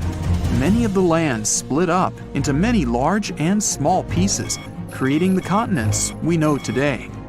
But this new theory suggests that the result of Pangaea's splitting left out some land that stretched for around 200 miles. And just about 10 million years ago, that piece of land submerged in the waters on the eastern and western side, leaving the tip of the land, which is now Iceland. When plate tectonics move, they grind on each other, which gave shape to our current landscape, all thanks to the mantle. This new radical theory goes against everything written in history books and what scientists have been studying. They began shaking heads, drawing lots of skepticism and criticism. But by analyzing the ocean floor under Iceland and the Earth's crust, we can assume that this idea isn't far-fetched. The crust beneath Iceland happens to be a lot thicker than the typical ones. Oceanic crust is made up of unique melted rocks compared to the land crusts where we walk and live on, and is a lot more denser. The thinnest layer on Earth is the crust, where life takes place. It's essential for water, growing food, gathering natural resources and minerals, and breathing in oxygen. It sinks below to the bottom, but right above the Earth's mantle. It also refreshes itself, since it constantly gets recycled into the mantle and back up. This is why the rocks in the oceanic crust are around 25 miles thick, compared to just 5 miles anywhere else. This is also reasonable given that it's in a hotspot for volcanoes. Magnetic surveys of the ocean floor show layers of molten crust in stripe patterns. Also, given the fact that the Earth's magnetic field changed its polarity over millions of years, it played a role in shaping the foundation of our landscape. But there isn't any concrete evidence to prove this new theory just yet. One of the first steps is to start digging the ocean floor near Iceland. Zircon is a very sturdy mineral that can last for billions of years despite erosion in the Earth's crust. By taking samples and studying them, researchers can estimate the geological age of the continents. This will make sure the crust is oceanic, which is thicker, or continental, which is the regular crust we walk on. This isn't an overnight project and would come with a hefty cost. Another way is to do seismic surveys that can measure echoes conducted on research ships. Drilling holes miles deep in the crust can also help with the research. But this would cost more than studying the zircon minerals. Some fossilized plants unique to both Scandinavia and Greenland might prove that Icelandia was once on the surface and possibly scattered with trees. It wasn't a cold land as it is today, so it may have had forests. But scientists still haven't found fossil evidence of animals common in both lands to suggest anything. But maybe time will tell.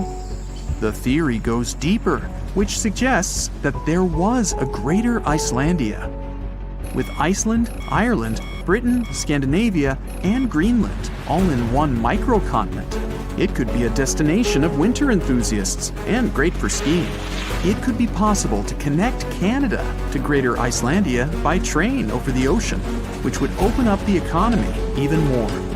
Iceland is around 40,000 square miles, which is already quite big. And if the Greater Icelandia was present today, then Europe would be a completely different continent. Many theories are circulating about other possible hidden microcontinents around the world. Scientists aren't certain of the possibility of Icelandia's existence, but if all the studies conducted were done correctly, then the theory could change everything we know about Iceland and the North Atlantic Ocean. And this could pave the way for other sunken microcontinents around the world. Another theory out there is that New Zealand was the tip of a lost subcontinent, even bigger than Icelandia, called Zealandia. Studies show that it's separated from the supercontinent Gondwana between 79 to 83 million years ago. Scientists claim that it's the thinnest and youngest continent discovered underwater. Craton is a core rock that acts as the main foundation for most continents. It's at least 1 billion years old, but the continental crust that makes up Zealandia is just half of that, which makes it quite young. That means some craton is missing, even though it holds some leftovers of older rocks and parts of the mantle. They're estimated to be as old as 2.7 billion years old. Scientists did some studies on the zircon crystals from New Zealand and found out that they're as old as 1.3 billion years old. The rest of the continents are more than 3 billion years old. Scientists studied the composition of the rocks in the bottom of the ocean around New Zealand. They're made up of silica and granite, which are found in continental crusts. The ocean floors mainly have magnesium and iron-rich rocks. They're also thicker and higher than regular ocean crusts around it. They conducted some studies and collected magnetic and topographic data to see the link between the Tasman and Coral Seas in the Cato Trough region. This is the narrow strip between Zealandia and Australia. Satellite data tracked tiny faults in the Earth's gravity to map out the crust of the ocean floor surrounding the area. They saw the mass that makes up Zealandia quite visible and almost the size of Australia. Even though the signs are there, this doesn't prove anything. It's possible that there are a bunch of microcontinents which all split apart when Australia broke free of Gondwana. Back then, the supercontinent was made up of South America, Antarctica, Australia, Zealandia, Arabia, and the Indian subcontinent. New Zealand is already not the biggest country out there, but if the theories are correct, then Zealandia will be 6 times its original size. Mauritius is a young island that's only a few million years old. Just 1,200 miles off the coast of Africa, it's believed that the tiny island came to life around 9 million years ago. The underwater volcanoes in the region spewed out so much lava that it formed the land today. But scientists found zircon rocks that are more than 3 billion years old. It may also be part of a continent submerged underwater called Mauritia, which is just a quarter of the size of Madagascar. The zircons they found were embedded in solid rocks and not just in the sand, which may rule out that they just washed up on shore from another continent. Some scientists are still not convinced. They suggest that discovering rocks that stand out from the other typical ones brought by an eruption could skew the scientific community to this theory. But just like how Icelandia could be part of Greater Icelandia, Mauritia was once called Rodinia, which consisted of India and Madagascar. Theories suggest that Mauritia was covered in water when India broke away from Madagascar, something like 85 million years ago. This sleek, state-of-the-art submarine named Ran was sent to explore the depths of Antarctica. But as soon as it discovered something, it mysteriously disappeared. So, what happened? It all started when scientists wanted to explore one of the most remote and mysterious places on Earth, the Dodson Ice Shelf in West Antarctica. This ice shelf, silent giant, stretches 30 miles wide. That's almost the length of New York City. It stands between 2 icy promontories, the Martin and Bear Peninsulas, and it hides an entire world of geological mysteries. If you think that Antarctica is nothing but a desert of super thick snow and ice, you're wrong. There are entire landscapes hidden deep down there. The underside of the Dodson Ice Shelf is a rugged, dynamic terrain shaped by the slow, relentless forces of nature. There are towering ice formations, deep troughs, and bizarre structures stretching for hundreds of feet. Scientists are super curious about it, but as you can imagine, this landscape isn't easy to explore at all. To find out more, we have to scan the area with satellites or try drilling through the snow, trying to collect the big picture, piece by piece. But these methods only gave us vague hints. The real breakthrough happened when scientists came up with the idea to let the submarines explore it.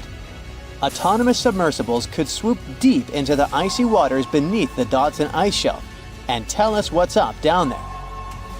These robotic explorers have fantastic advanced sonar systems. It's that thing that bats or dolphins do. They can use sound to see the world. Basically, they send out sound waves underwater, and when those waves hit something like the ice shelf above or the seafloor below, they bounce back to the system. Animals feel how long it took for the sound waves to return and how they changed. And this helped them understand what's located where. For example, clicks that dolphins send out tell them where the fish are. We copied this crazy evolutionary trick and adapted it to our underwater exploration. Only our version is much cooler, with a higher level of precision, so we created detailed maps of the environment. The Rand submarine was one of those robotic explorers. It was named after the Norse deity of the sea. Ran had been meticulously programmed to navigate a treacherous landscape of Antarctica. But even with all this training, its journey led to an unexpected and eerie end. In 2019, Ran was sent to explore the depths beneath the Dodson ice shelf. It was a hero, the first one to go on a mission like this. The team said it was like seeing the other side of the moon. For 27 straight days, it worked tirelessly. It traveled over 620 miles beneath the thick ice. That's like a journey from Paris to Berlin. Ran went further and deeper than anyone could have imagined. At one point, it reached over 10 miles into the glacier's belly, and what it discovered down there was astonishing. Scientists thought there would be some smooth, uniform ice surfaces, but Ran revealed an underside marked by huge cracks, ridges. There were formations that looked like sand dunes, frozen in time. And finally, it found some mysterious swirling and teardrop-shaped patterns. They all looked more like art than geology. This actually tells the story of ice shelves and the ocean around it. Warm water sneaks in under the ice and melts it from below. Sometimes it smooths the ice out, but other times it carves out these weird, uneven shapes that look like patterns and drawings. And some of these shapes are huge, over 1,300 feet long. That's about 3.5 football fields. The reason why they look like swirling doodles is because the Earth spins. It makes the water turn in special ways, bending the shapes and drawing these spirals. It's called the Coriolis effect. Imagine you were on a merry-go-round and tried to throw something like a ball.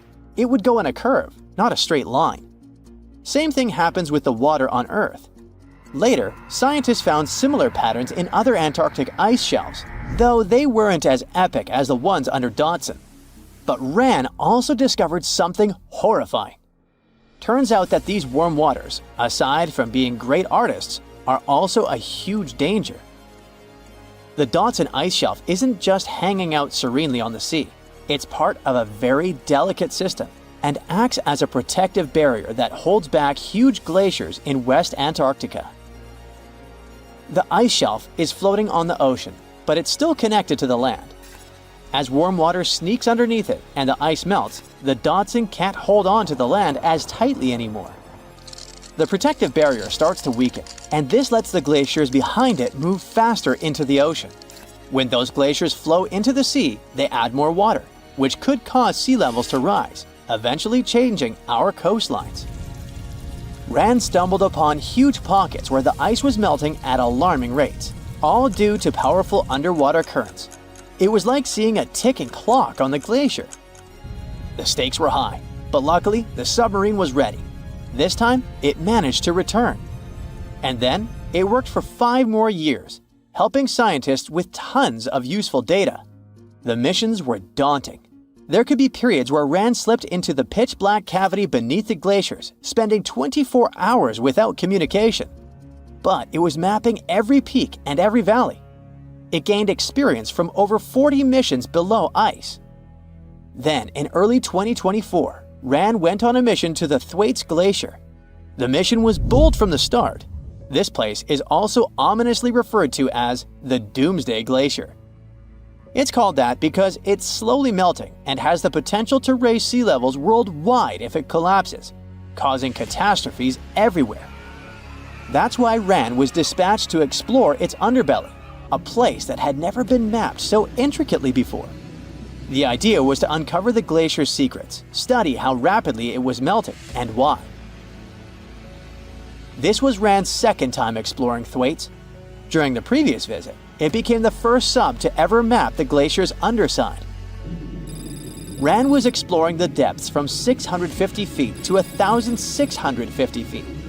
It sent a lot of data about how the Doomsday Glacier was slowly melting due to warm ocean currents. But while venturing into these icy depths, something went wrong.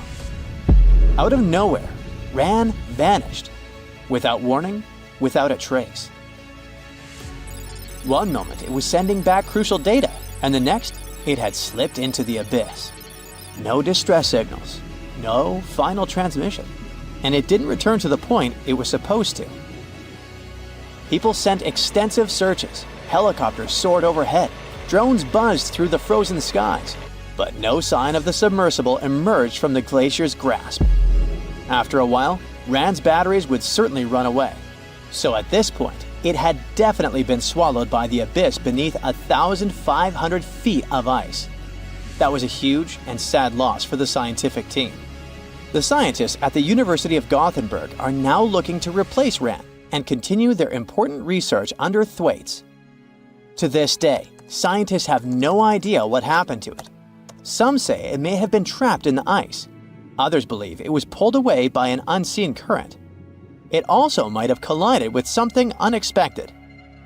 Whatever the truth is, its disappearance has left scientists stunned, and it looks like the ice shelf will hold on to its secrets a little longer.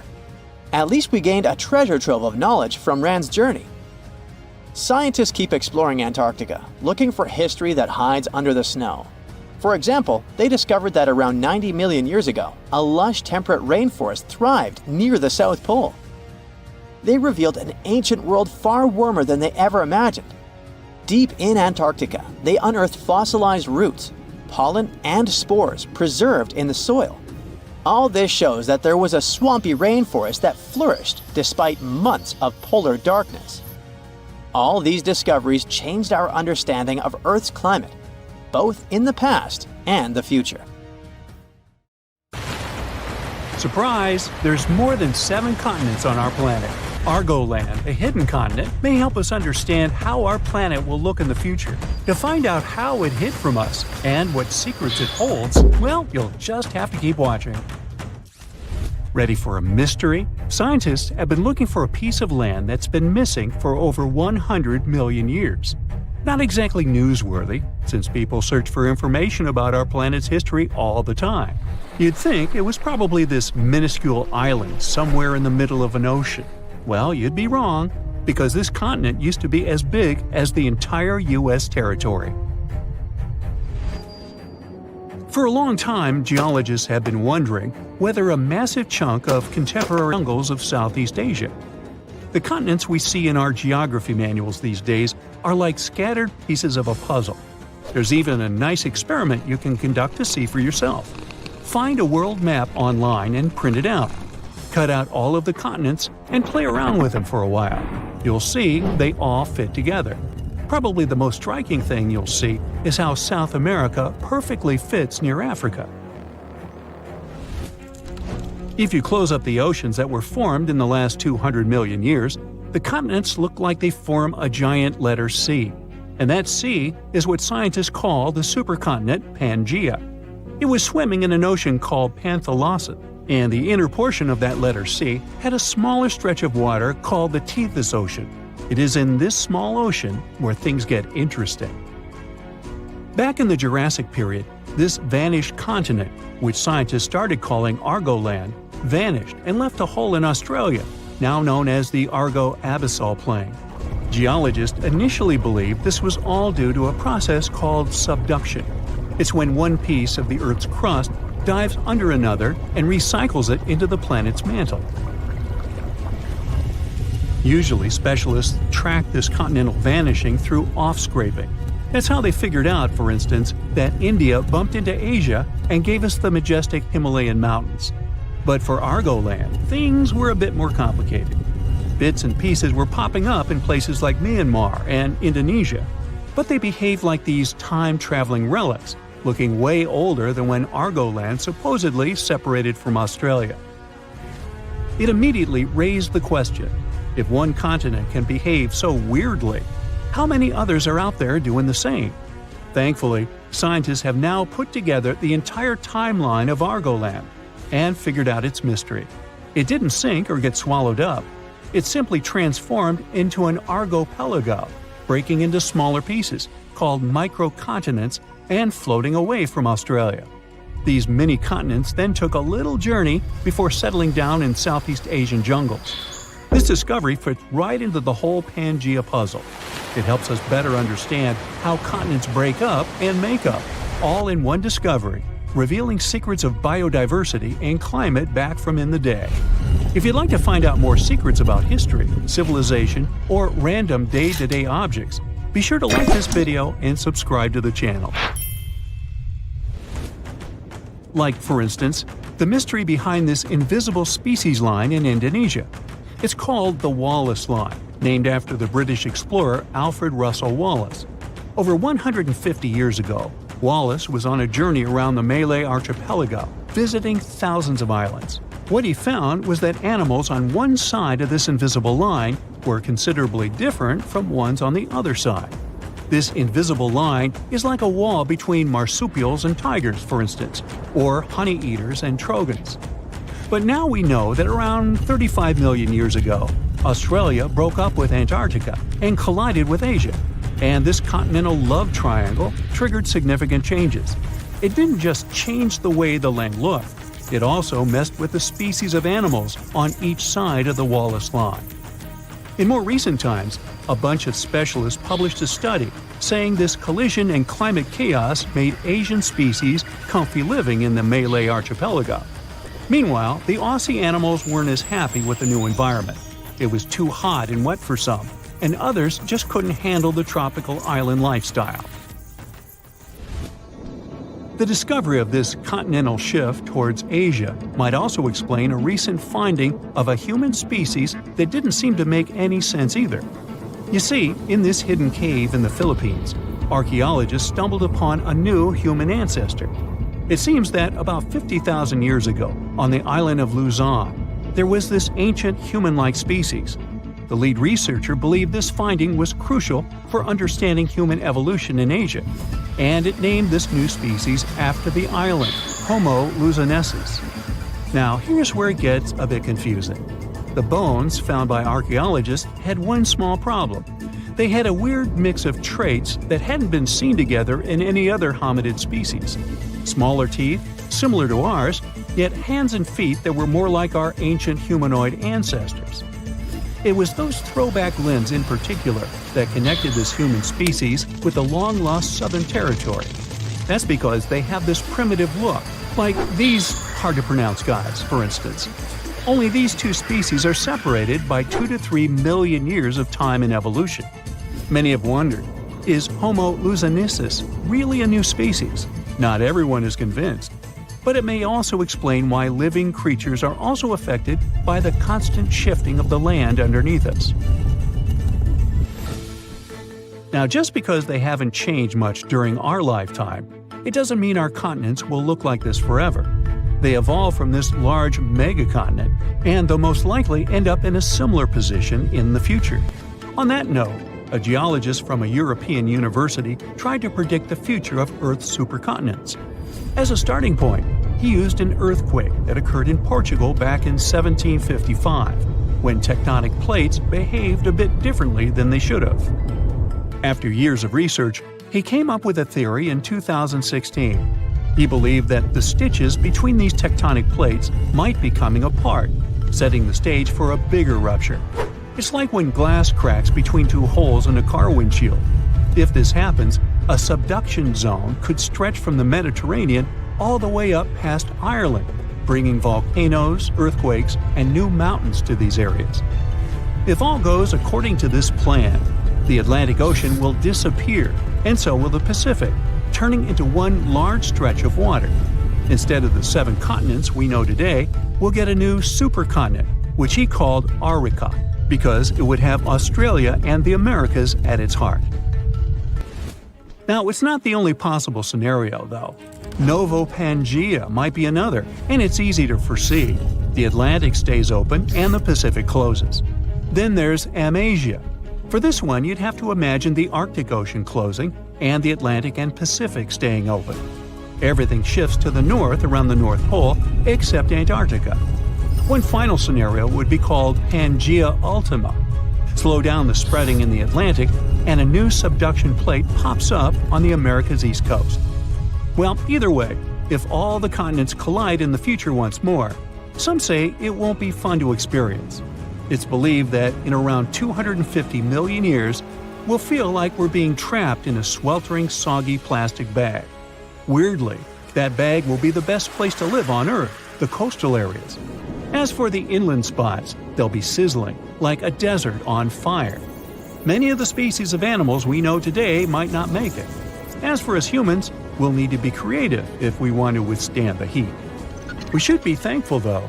These digital models are still great because we can use them to test all sorts of interesting ideas. For example, how these supercontinents would mess with tides. Taking future space travels into consideration, these models can help us understand the climates of exoplanets too. Those are located outside our solar system. Now, history teaches us that the supercontinent existed a long time ago, around 300 to 273 million years back. At that time, all the continents on Earth were buddies and hanging out together. They formed an amazing crew called Pangea, or Pangea if you're feeling fancy. The name comes from a Greek word which means all the Earth. Pangea also had a massive water neighbor called Breakaway Party. Forget about the old ideas of continents just drifting around like big icebergs. It split up into smaller chunks, forming the continents we know today. Oh, and it created the Atlantic and Indian Oceans as a bonus. Pangea's tale was first told by a German weather expert named Alfred Wegener in 1912. But how did he learn about something that happened so long ago? Imagine the Earth's core as a big, cozy fireplace, giving off heat. This heat creates special swirling currents in the Earth's outer shell. We can think of it as the Earth's crust, which looks like a big puzzle with many puzzle pieces. The hot currents make these puzzle pieces, called crustal plates, move around. Sometimes they push apart, sometimes they crash into each other, and sometimes they slide past one another. It's like a fantastic dance party that goes on beneath our feet. One day, Wegener looked at the shapes of the continents and thought that, hey, those coastlines of South America and Africa kind of fit together. And they really did. So he imagined that way back, all of the continents hung out together as one big landmass. But he couldn't just go and say that without any proof. So, how do we know Pangea really was a thing? Well, there are some clues that brought us to this amazing discovery. One clue is like when you put a puzzle together and the pieces fit just right. Take a look at the shapes of today's continents. You'll notice that they could fit together almost like a perfect match. Obviously, their shapes changed over time. It happened millions of years ago, and since then, the shores of continents have been washed by waters for years. But even so, we can still see how well they fit together. Another clue comes from checking out fossils. We know that ancient animals left a lot of fossils behind. That's how we learn their history and what species there were. But when scientists compared fossils found on different continents, they found something interesting. These fossils look similar. Surprisingly, they belong to the same groups of animals, even though they were far apart. It's not like these animals could swim across the ocean on their four paws. And it's unlikely that this particular type of animal originated in two places at the same time. And finally, the mountains. Imagine exploring underwater and finding huge mountains in the oceans. These underwater ranges and deep trenches are like scars from when Earth's tectonic plates moved around. They serve as another proof that the continents are part of something bigger. When you look at these things together, you get a pretty clear picture. The Earth's continents were once huddled together in the supercontinent. They've since gone their separate ways. But the memories of their grand adventure are still written in the shapes of coastlines, the rocks they left behind, and many more. But it's obvious to us now. At the time of Wegener's discovery, there were different ideas flying around. Some folks thought that the continents sank down to make the oceans, but Wegener had a different take. He thought that the continents are always on the move. He even came up with a fancy phrase, continental drift, to explain it. Later, he was joined by another scientist named Alexander du Toit. He added a little twist to the story, suggesting there were two original continents, Laurasia in the north and Gondwana in the south. But the real party didn't start until the 1960s, when scientists figure out the secret ingredient in this recipe, plate tectonics. And finally, this theory explained everything Wegener and du Toit talked about. Wegener's theory was proven correct after 50 years. As time passed, we learned more and more about our planet. We found out that the Earth used to have multiple supercontinents. Before Pangaea, there was a megacontinent called Rodinia around 1 billion years ago. And later on, Pannotia joined the scene about 600 million years ago. What's interesting is that the continental drift story is far from over. Our continents are always on the move. Africa is giving Europe a friendly bump, and Australia is playing a game of bumper cars with Southeast Asia. You know what's on the horizon? Another supercontinent. So, how will this next supercontinent come together? Well, there are 4 major possibilities: Novo Pangaea, Pangaea Ultima, Orica, and Amasia. These might sound like superhero names, but they're actually ways the puzzle pieces could fit. Let's look at them all. First, Novo Pangaea. You know how there's the Atlantic Ocean on one side and the Pacific Ocean on the other? Well, if these oceans keep doing what they're doing now, the Atlantic will keep opening up while the Pacific squeezes in. If that happens, the Americas, North and South America, will give each other a big high five. And Antarctica, that icy land way down south, will join the fun too. It'll be drifting northward. Next, Pangaea Ultima. In the future, the Atlantic Ocean might get tired of being so wide. It might decide to slow down and shrink a bit. The Americas and the northward drifting Antarctica will probably crash into Africa and Europe. And just like that, a brand new supercontinent forms. There are these spots where the ocean floor is sliding underneath the land. It's like a secret underwater passage. These spots are called subduction zones. So, if these secret tunnels will be spreading and spreading all along the east coast of the Americas. The Americas, Europe, and Africa might come together again, and they'd form a supercontinent. This supercontinent would be surrounded by the Pacific Ocean. The next possible supercontinent is Orica. In this scenario, the Pacific and Atlantic Oceans might decide to take a nap and close up. But don't worry, because when one door closes, another opens. In this case, a whole new ocean would pop up to replace them. Imagine a big crack in the ground cutting through Asia, like a zipper opening up. This crack is called the Pan-Asian Rift, and it would become a brand new ocean. With this new ocean comes a new supercontinent, Orica. Australia is currently drifting northwards, like it's trying to find a nice spot at the center of our planet. East Asia and the Americas might join in from both sides. After that, Europe and Africa might link up with the Americas, and boom, Orica. And finally, Amasia. It might form if some of the tectonic plates go north. They can take continents like Africa and Australia along for the ride. They'll be hanging out around the North Pole. All the continents except Antarctica might come together. And even though they might gather around the North Pole, they won't close off the oceans. The Atlantic and Pacific Oceans would still be open for business. How this grand reunion happens depends on the Earth's tectonic movements. So far, we believe that Novo Pangaea is the most likely scenario. It also depends on what exactly happened to Pangaea after it broke apart. And when the new supercontinent appears, what's going to happen with the weather? How will the ocean behave? And what about the animals and plants? These questions all light up our minds. Who knows? Maybe someday our descendants will look at the world map and see this incredible journey come full circle. So keep asking curious questions and stay tuned for the next 100 million years.